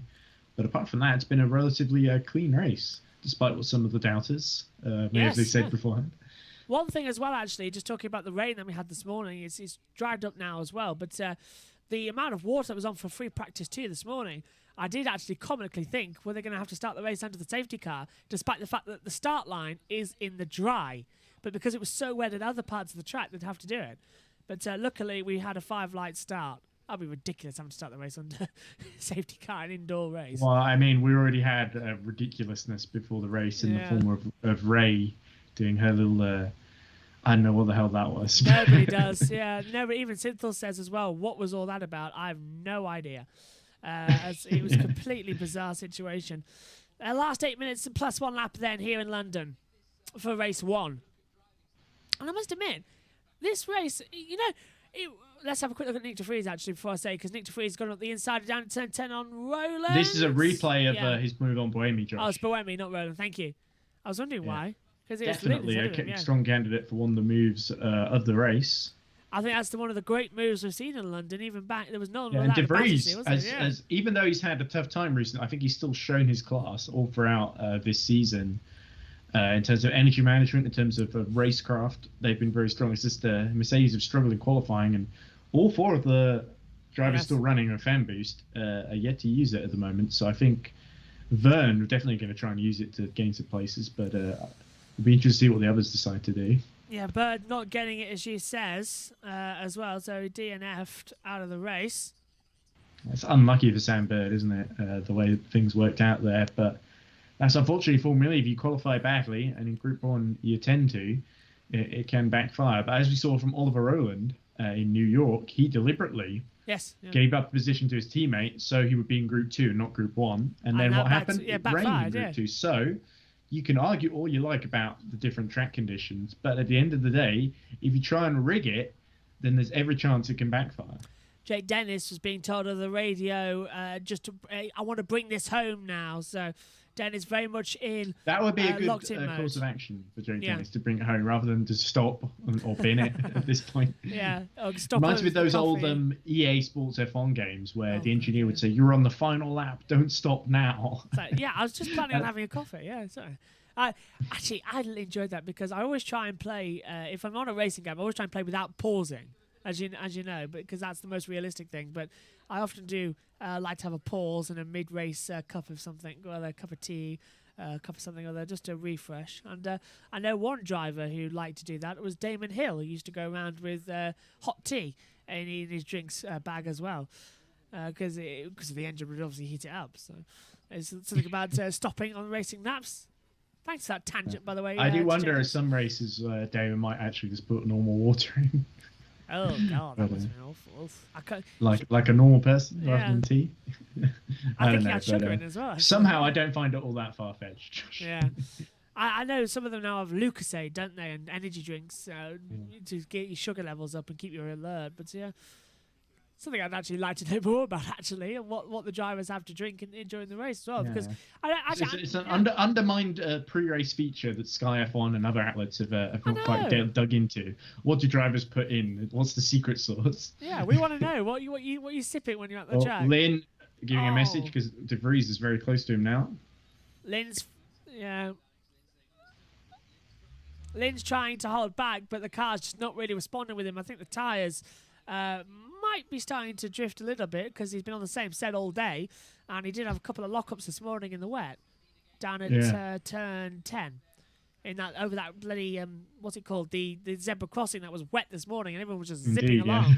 And Van Dorn actually got out of the session with that one. So is Van Dorn very lucky it hasn't rained, because he would have no idea where the cutoff time would be to when to accelerate more. The other drivers have had that experience, as de Vries now getting lined up behind. Well, he knows when the cutoff point isn't, because he got it wrong. He got it wrong, hit the ball just at the outside of turn 16.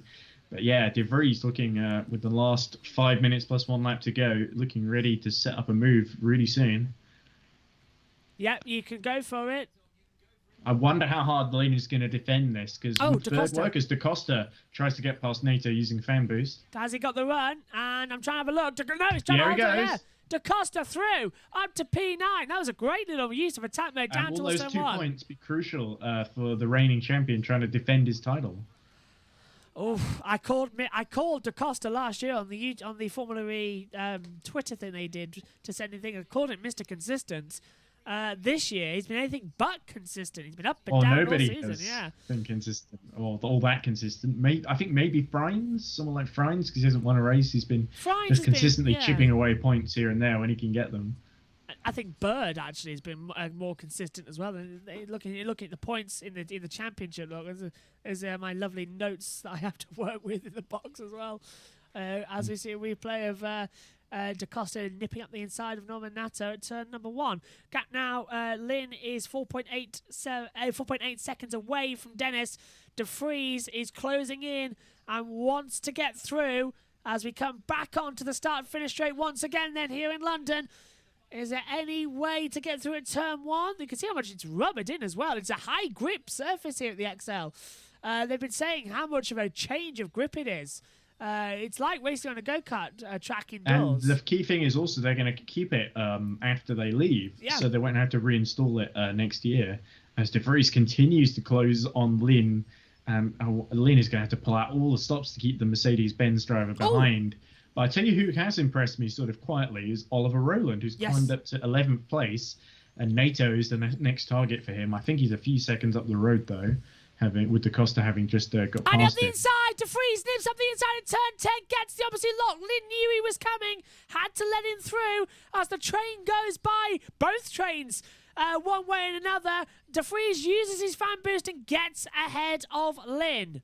Brilliant. Yeah, very surprising there. And Dilbag Gill is looking very crestfallen there as two cars to continue to streak away. Can Nick De Vries catch up to Jake Dennis and mount a challenge near the end, or do you think Dennis is going to be able to hold on here, Josh? Well, we've got another 3 laps left. 2 minutes 20 on 2 minutes 15 on the clock. 1 minute 22 lap. 3 laps left. 5 seconds, and he's already bringing it down. I reckon he could do. We know how quick De Vries I think it would be cruel for Jake Dennis to lose it. I think Jake Dennis has driven brilliant today. I think De Vries has mounted this challenge just a little bit too late. Jake Dennis is going to hold him off. He's brought it down 2/10 in 2 corners. So De Vries is pushing like mad at the moment, but it's too much of a gap. I'm going to say possibly, but I've seen it before. Grid Network saying coffee is mine to go. And also, I'm probably going to have a coffee after this one. I think I'm going to need one. I'm on the Grid Network show later on this evening as well, so tune into best that. of luck, Josh. Thank you very much. And Friends has been they never let me the on. most consistent. I'm sure you I can come never on. asked, but yeah, I'm sure I'd love to be on someday. But I'm well, sure it's your time to shine in the spotlight. So. Well, if you want to go on, you can go on as well. Might be a bit crowded. Yeah, well, I'm not sure. Actually. Get in touch with Joe. But Friends has been the most consistent, but no wins, only 16th. Yeah, Friends down in that position. No, he's up to 15th now. He's got ahead of Vern. As the fans. Yeah, Vern ran out of attack mode, I think. Yeah. Look at the marbles. You were right there, Ed, earlier on as well. It's absolutely. Yeah, so tyre wear is certainly a factor here, surprisingly, with all these, especially at that quite fast corner, but also just throughout the track. It seems to be quite a track that takes a lot out of these tyres. Although they're doing well to hold on, most of them. It's not quite as bad as somewhere like Puebla, which was all long corners. But really struggled there in the closing stages in the first race there. Nick, Buemi now, not too far behind Lynn either. So could Lynn not even finish on the podium as Dennis drops to 5% remaining with 40 seconds to go in the lap? That's another 2 laps then. This lap plus another. And he's just coming down to turn 10 now, so that could be just about okay. And look at this. Diaz Cheetah and Envision Virgin Racing will be level on points as well. That's absolutely fantastic. Grid Network saying Nick needs Jake to mess up, and also saying that Edward, welcome on sometime. Ah, sure thing. Oh, thanks, guys. Yeah, so Grid Network invited you on there. I mean, I've seen enough Grid Network episodes to even watch all the NASCAR bits that I don't really watch NASCAR. So I have to wonder why I stay on for those bits. But okay. I was going to stay on, but I don't know enough about NASCAR, so I dipped out after the Formula 1 bit last week. I read about it occasionally, and I know they have the sort of staged. There's this format in introduced which was sort of staged races. Yes, which I remember was quite controversial at the time, but it's sort of to keep everyone kind of in contention. And I've heard some people compare the FE qualifying format to that, as we see Dennis about to enter the final lap now. He just looks so confident still, even in these closing stages. The gap's still at like 5.2 seconds. Yeah. So De Vries, I think, is just focusing on making it home now. as the batteries begin to run out. Who's in trouble? NATO is in trouble. I think Roland could potentially get ahead of him here, although there is like a 6-second gap between the two, isn't there? A lot of gaps between them at the moment, yeah. 1.2 seconds between them, 6 seconds NATO down on there 1%. as well. I think NATO in real trouble here. NATO then in the top 10. That could promote Roland into it as Rast looks up the inside of Degrassi into turn 1. So that's Rast going to P6. I wonder down. if that was strategic, because Rast is still higher in the championship in the driver's standings than Degrassi. So I wonder if that's, or is that just to do with energy? Because I think Rast is doing slightly better, and they might just have a final go again past Lottery here. Dennis is on 1% as he comes into turn 10. Lift and coast. Yeah, that's a long way to get to the line. And we had an energy reduction coming into London as well, in order so that we would have more hardcore racing, no more safe and coast. I don't really think it's worked out that way. No, I think it was for the opposite reason. It was to sort of engineer this scenario. There were fears it wouldn't happen anyway, and it seems to have happened. Oh, it's 0.7, 0.6 as he comes up. Jake Dennis just holding on up the hill. It's the uphill part that he's just got to lift and coast. Hope he doesn't fall back. 0.2%, 0.3 into the last couple of corners. The first London ePrix in 5 years. BMW victorious, and he's hit 0 before the line. But Jake Dennis wins in London. And crossing second comes De Vries. Lynn takes third. 2 Brits on the podium. Very well done. Jake Dennis wins in London. Oh, absolutely fantastic. And after he had a difficult first 2 rounds in Diriyah and Rome, who would have predicted Jake Dennis getting 2 wins this season as a rookie? I think a lot of people wouldn't have bet on that. And there we go. There's Roland. He did get past Norman NATO. No, NATO running out at the end there. NATO stopped. NATO stopped on the track. Oh, that's Mortara, of course. And Mortara, I think, just misses out on the final point then. So we'll have to settle for it. I did sort of predict Mortara getting the points, just missed out and lost out to Roland there. So excellent recovery from Roland to get a point. NATO stopped at turn 20. He's completely run out of energy, so he hasn't even made it to the end of the line. Yeah, I think it has been a weakness for Norman NATO this season, running out of energy. We saw it at Rome. Yeah. We saw it particularly at Valencia, amplified, of course, by the very late energy reduction behind the safety car. But yeah, it's been a bit of an Achilles heel for Norman NATO. So he'll regroup. I'm sure we'll see NATO in the third group again. No, fourth group, isn't it? Fourth group, tomorrow. group four. Yeah, NATO dropped down there and he has stopped actually. And so yeah, that's brought out the yellows. And yeah, NATO was still being group 4, no points. There, look at the home fan, the BMW flags up there. Is Dennis going to do it? No, he's just going to drive over the Heineken logo. Oh, and Channel 4 now go on an ad break straight after. But what did you make of that, Josh? I'm a bit like, that was very exciting, but not as much side-by-side action as we usually have in a Formula E race. But I enjoyed it. I think race 2 tomorrow is always when we see at double headers. Race 2 is always the more exciting one. Oh, as now we've got Turvey and Gunther under investigation for causing a collision, so it's all kicking off. What was your thoughts, Ed? No, I'm surprised Gunther actually caught up to Turvey in the end. Evans, I think, has got by him too. So I think maybe Gunther made a move on Turvey and Evans got by Turvey as well. And it looks like Mitch Evans got the fastest lap, so we'll go to the next fastest lap, I'm assuming, out of the top 10. That might be De Vries with the 1 minute 22.770. Did anyone else in the top 10 beat that? I think Degrassi got kind of close, but not better. 122.5 for Rast. Rast at 122.539. I think is that the quickest? Okay. Yeah, yes, that is. Yeah. I think that would. So Rast would get the extra point for fastest lap as Jake Dennis drives underneath. Oh wow! Where is he? He's gone back into the pit lane.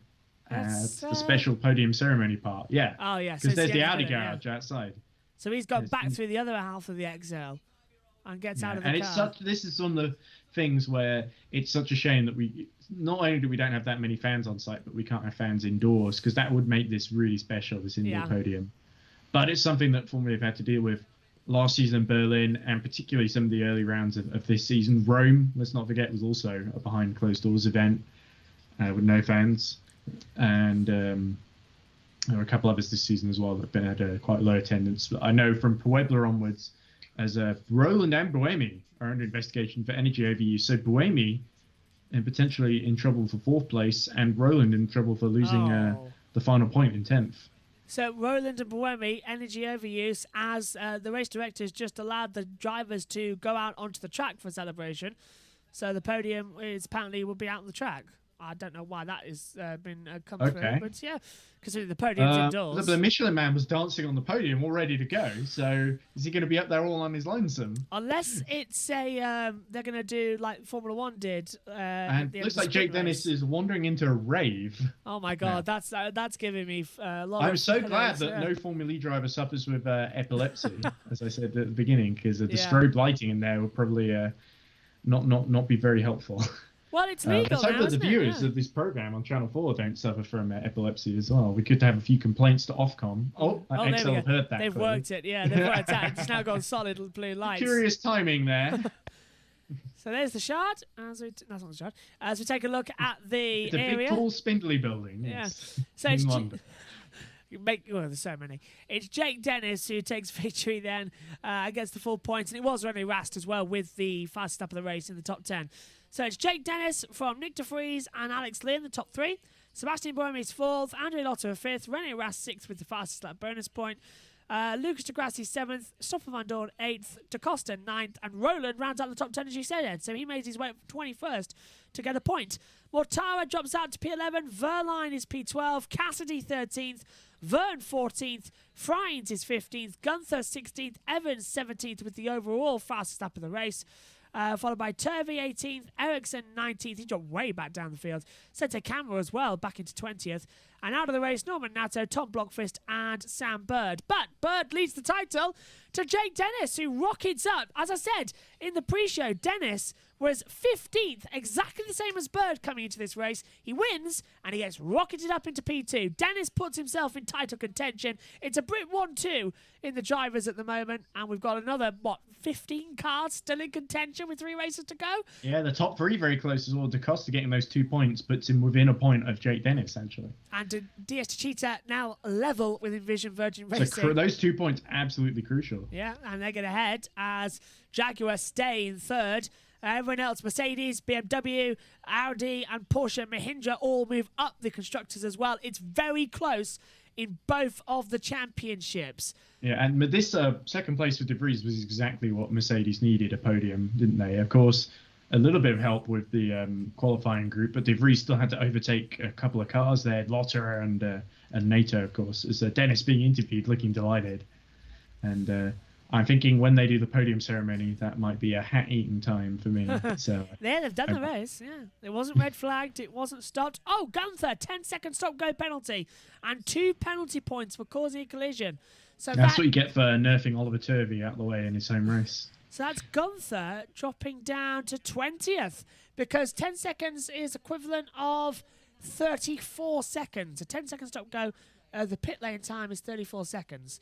So he's now dropped down to 20th. Not that this helps Turvey all that much, because it only puts him back in 17th place, sadly. But ahead of the 2 Dragons, it's really a shame that Dragon got that podium with Muller earlier in the season, who they've strangely parted company with now over the whole DTM situation. Yeah. But if they hadn't got that, then it would be a much closer battle, I think, between Neo 333 and Dragon. Muller had points in round 2 in Diriyah with 10 points. He had 2 points in Rome race 1. As you said, I still think Dragon might be narrowly ahead from the points they got in Diriyah, but it did feel a little bit like a fluke podium. As there we go, we see the moment where Lynn went for attack mode and Dennis got through, and that was really the breakaway he needed. It was superbly managed by Jake Dennis, and once again another race where he didn't really put a foot wrong. Hit 0 across the line, but it was a lift and coast, so that's the best thing. He'd done the job by then, Josh. Yeah, I was like, oof. If De Vries had been right alongside him at that point, then maybe but he wasn't. So. They clarified the rules after Verline lost out to Degrassi, didn't they? Because he hit 0 coming out the last corner and just coasted to the line. It was just a bit of a glare when De Vries opened his mouth to be interviewed there, and it's a shine from his shiny white teeth there. So someone's been using the Colgate this morning.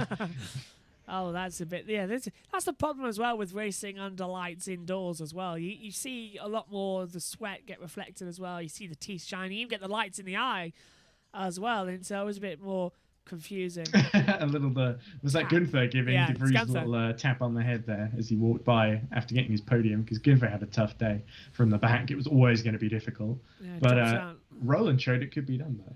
And this brilliant move as well from De Vries as well on Lynn. Two So quite good. late. Although he did have the help of fan boost for the second one, admittedly. Yes, he did. Yeah, yeah. But I think No, he was getting used- through sooner or later on Lynn, on, wasn't he? on this one with Lynn here, he used the fan boost at the exit of turn 11, so he got the run up the hill.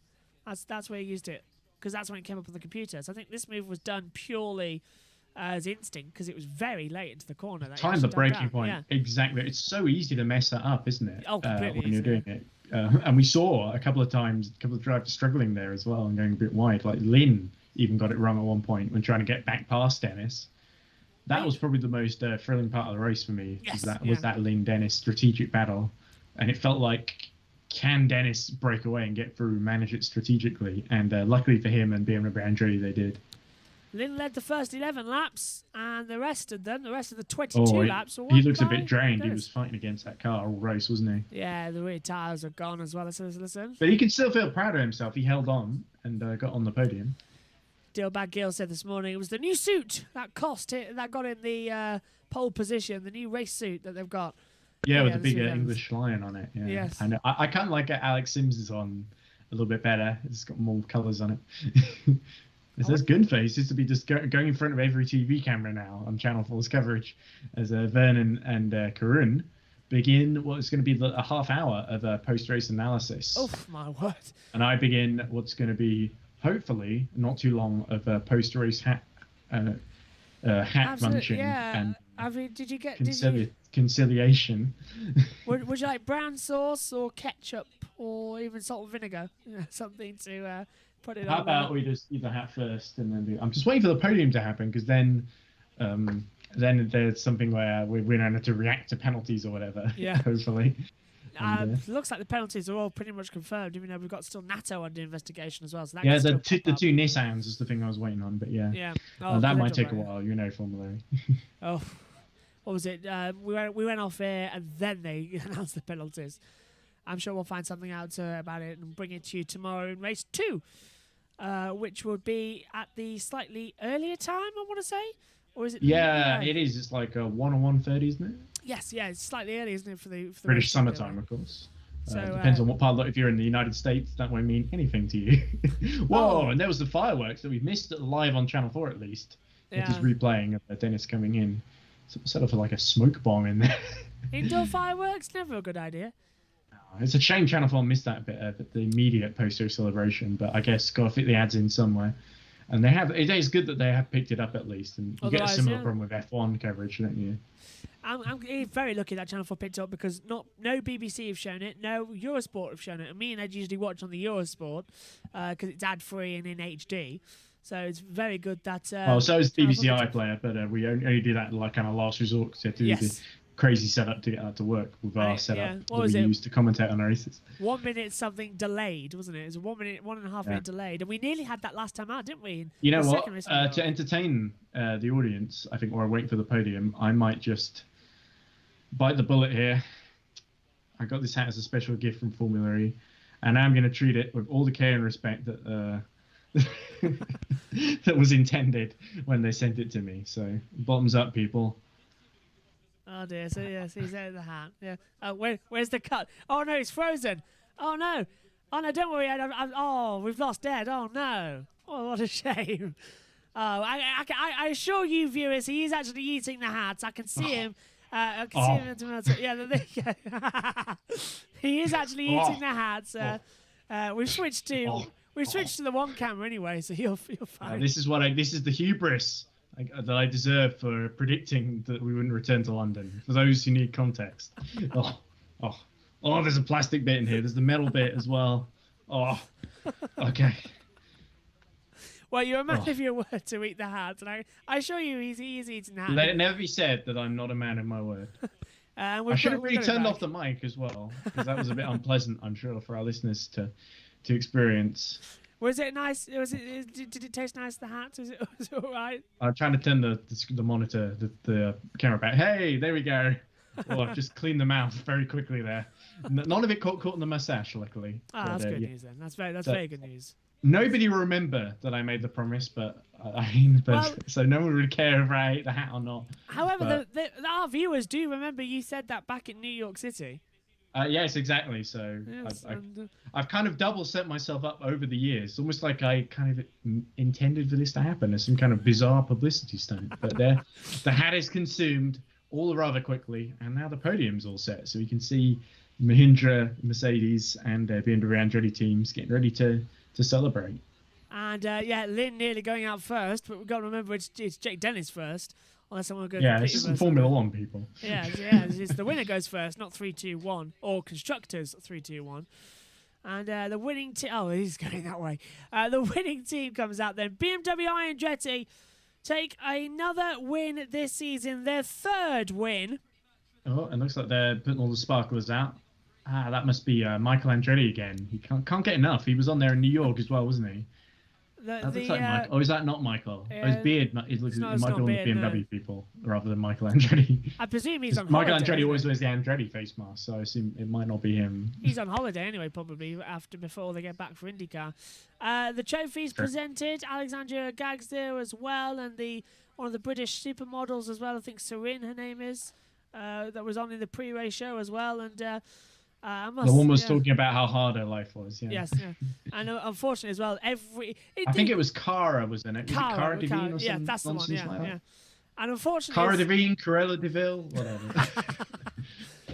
Is that Hugh Grant? No, I can't see. It's all a bit pixelated on my end. But I see De Vries. I can recognise De Vries getting onto 2nd place there. He's not hard to Richard. Oh, what a surprise! Oh, of course he hugs the supermodel because he's got plans for later, no doubt. I think that's David Richards on the podium as well. The former boss of ProDrive and BAR, who of course was really instrumental actually to moving it to XL. He was really involved in those negotiations with the MSA. Just look at Dennis is going ballistic again. Andretti Formula E team has more wins than his IndyCar team in 2021, says Grid Network as well. And that is actually true, actually, yeah. There we go. And it's now BMW are leaving, though. So, it's now time, then, for the British National Anthem here in London. And we have to talk over it because of copyright rules, even though this is our home race. The British National Anthem, then. Jake Dennis, the race winner. Here and in London. Let's not forget Lynn still made it on the podium too. Alex Lynn, P2. P3, yes. P3, sorry. And I was going for, because my brain was going for Nick de Vries in P2 for the Netherlands as well. As motorsport thrives in both the UK and the Netherlands in the title fight across all championships, it seems. Not a bad situation at the moment as we get ready then also to hear the BMW Andretti National Anthem, which is either the US National Anthem. Is it German or would it be America? It'd be Star Spangled Banner for the team, right? You are correct.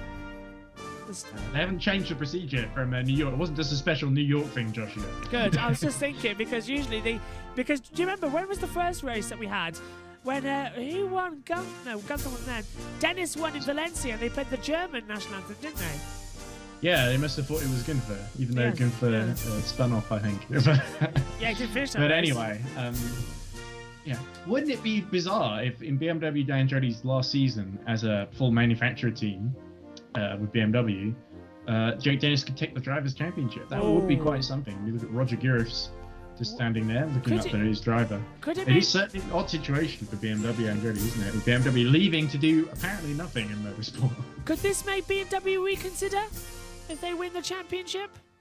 Oh, it would have to. Well, I think if Gunther had won, they might reconsider because he's German. I think they might not be quite as attached to their new rookie driver. Yeah. But maybe they will be after this. I could see Jake Dennis getting more drives with BMW in GT and endurance off the back of this, though, because he's certainly impressed and shown what he was made of.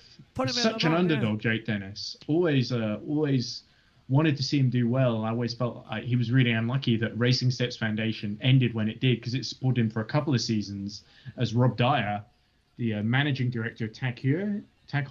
Yeah. He presents the trophy to the team manager at Andretti. Big round of applause for everybody watching on there as well in the XL Centre. And there is, as you said, David Richards. the chairman of Motorsport UK. Of course he is. Yeah, that's what I remembered him from. Yeah, I thought there was some organisation he represented now, because he, like I said, ProDrive, BAR, Benetton. I think at one point. There we go. He King the champagne and the trophy. He knocked over. Dave knocked over the champagne. He tripped. He knocked it over. That's why you had to. It's been a long time since Dave Richards been on a single-seater podium. So. And the first secretary to the South African Commission of London as well presents the trophy. I'm not sure which trophy this is left. It'll be for Nick de Vries in second place as well. And the name that we couldn't remember, this British supermodel, is about to be displayed in front of us. And me and Ed go on, Cruella. Yeah. Give the show. Me and Ed will do our best to make Cara. There we go. Cara Yeah, I Delevingne, was right. It was Cara Delevingne. the actress and model, presents the trophy to Jake Dennis, who wins the London ePrix. Well, it's a bit ironic that actress is before model there, because I think she's more of a model than an actress. In my opinion, based on her performance earlier. Yeah. But maybe she is in some hit movie where she gives an outstanding performance. I don't know. And she's I can look it up for you very briefly. You have to if you can look quickly. She quickly skulked off the podium there as well. Yeah, it's almost like she's not really there for the race. Funny that. Oh well. Selfie time as well on the podium. Everyone getting involved in that. Now, please don't drop the phone. Give the drivers a selfie stick with a button. That's what we have selfie sticks, people. They've been around for about 6-7 years now, maybe even longer. So they still can't get the correct selfie together. That'll be on their Instagram channel. And now, as ever, it's champagne time. Oh, big jump and hit for the small touch of Nick de Vries there. And the fireworks go off around. Maybe the champagne can put them out for you. It's Alex Lynn in third place for Great Britain. It's Nick de Vries in second for the Netherlands. And your winner for BMW Andretti is Jake Dennis. To richly well deserved. And I'm just looking up Cara Delevingne, and she's not just an actress and model, but also a singer who's starred in several music videos with such hits as You Can Dance, Face Melt, a Hunger TV version, Ugly Boy by Dee Antwood, and her most recent appearance was in Imagine Quarantine Edition, which was like that critically panned thing where all these celebrities and influencers decided to butcher a John Lennon song. She's also been a DJ in Grand Theft Auto 5. Oh, has she? So, maybe that's why I we recognise probably the have voice. heard of her. We shouldn't be quite so completely dismissive of her. Yeah, and she has been in a number of films as like Does she play that one on non-stop Pop FM on Grand Theft Auto? You know, that might be it. Yeah. Yeah, her voice was really familiar when me and you were listening to her earlier. Yeah. She was apparently in 2014 in a film called Reincarnation by Chanel, which was a short film where she played naughty barmaid Empress Elizabeth of Austria. Okay. What a character. So I assume that's just an ad for Chanel that they sold as like a short film, but yeah. What a character. She was also in such critically acclaimed films as Suicide Squad from 2016. Oh, that one. Oh, dear. Valerian and the City of 1,000 Planets. Her Smell, just a movie called Her Smell where she played Cassie. And most recently she was in Life in a Year. Life in a Year. That rings a bell. Might have seen that one, actually. Right. Oh, wow. Okay. I'm not sure. She was very familiar though, and she's on the grid tomorrow. I presume we'll hear more from her. She's been doing the demo drive Yes, today. I can't wait to hear all the sad details of her desperate life where she made some mistakes. I wonder if some of those film choices were what she was referring to rather than any kind of actual hardship. I'll have to have a look later. But going further, and then who's your driver of the day, Ed? Well, normally I like to be contrarian and go for someone who made places like DaCosta or Roland. But I think on this occasion, I'm sort of torn between de Vries and Dennis. Yeah. I actually think I'd have to give it to Dennis because maybe there's a little bit of bias, but I think he made the moves when he needed to. I think de Vries maybe could have done a slightly better job in qualifying in Group 3. Or was he in Group 2 or 3? I can't remember. Dennis came from Group 3. I mean de Vries, sorry, not De Dennis. Vries came from Group 2. Okay. So maybe a bit harsh on to say he could have qualified better, but I felt that although it was a really strong race, I felt de Vries potentially, if he'd made the moves a bit earlier, could maybe a challenge for the win. Yeah. He was definitely on But there, it's wasn't still an excellent drive, arguably one of his best in his short Formula E career. But I think I'd have to give it to Jake Dennis as a rookie, winning all the pressure at home to get past Alex Lynn the way he did, and to manage the race, to have the confidence to pull off that strategy. I think you have to say hats off to him, and I really think of all the drivers on the grid, he did the best job. Although I would say Alderone probably had the most up against it, and it would be a real shame to see him lose that point. We'll have to see what the stewards say. Hopefully they're merciful this time to Nissan. They weren't on previous occasions. Roland in 10th at the moment, then we'll have to wait long into the night. Hopefully, by the time I'm on the Grid Network show, which gets underway in around about an hour and 15 minutes time. Yeah. Hopefully you'll have something then. But if not, then me and Ed will do our best to tell you more about it tomorrow in the second London ePrix. Hopefully with a pre-show with Raya giving another cringeworthy performance again. Ray, not Raya, that's a movie. It's Ray. What have we got coming tomorrow as well? The second race in London has always been the more exciting one. Now that the drivers have got used to this, let's see what it's going to be like. Hang on, what is this? Oh, there's some confetti on the floor on Channel 4's coverage as they interview Sam Bird, I think. Is that Bird? Yes, it is Bird. And Adrian... one of the FIA officials was just next to Vernon Kay there, so I was just wondering if that was going to be anything, but we've had nothing. I thought that was Dario, but yeah. No, Dario's just alongside. It was somebody else who just creeped in from the sides. Okay, that wraps it up then for today's show. My thanks to Edward Hunter in the commentary box as well. And a final thing, go and have a look at the Grid Network. That'll be on later. And the FormulaEZone YouTube channel. The link for that is in the bio as well. My thanks. There's a great little Lego video as well, if you don't want to watch all the heavy stuff. Yes, go and have a look, because I was flicking through early on and find it absolutely fascinating. So big subscribe there as well and go watch for that one. So we'll be back tomorrow. We're on air 1:40 British Summer Time. A 20-minute build-up with analysis of Free Practice 3, the second qualifying, and then going into the race as well. My thanks to you, Ed, and my thanks to all you at home for watching. We'll see you tomorrow. From London, Jake Dennis. He's answered London's calling. He's on top of the world. Bye for now.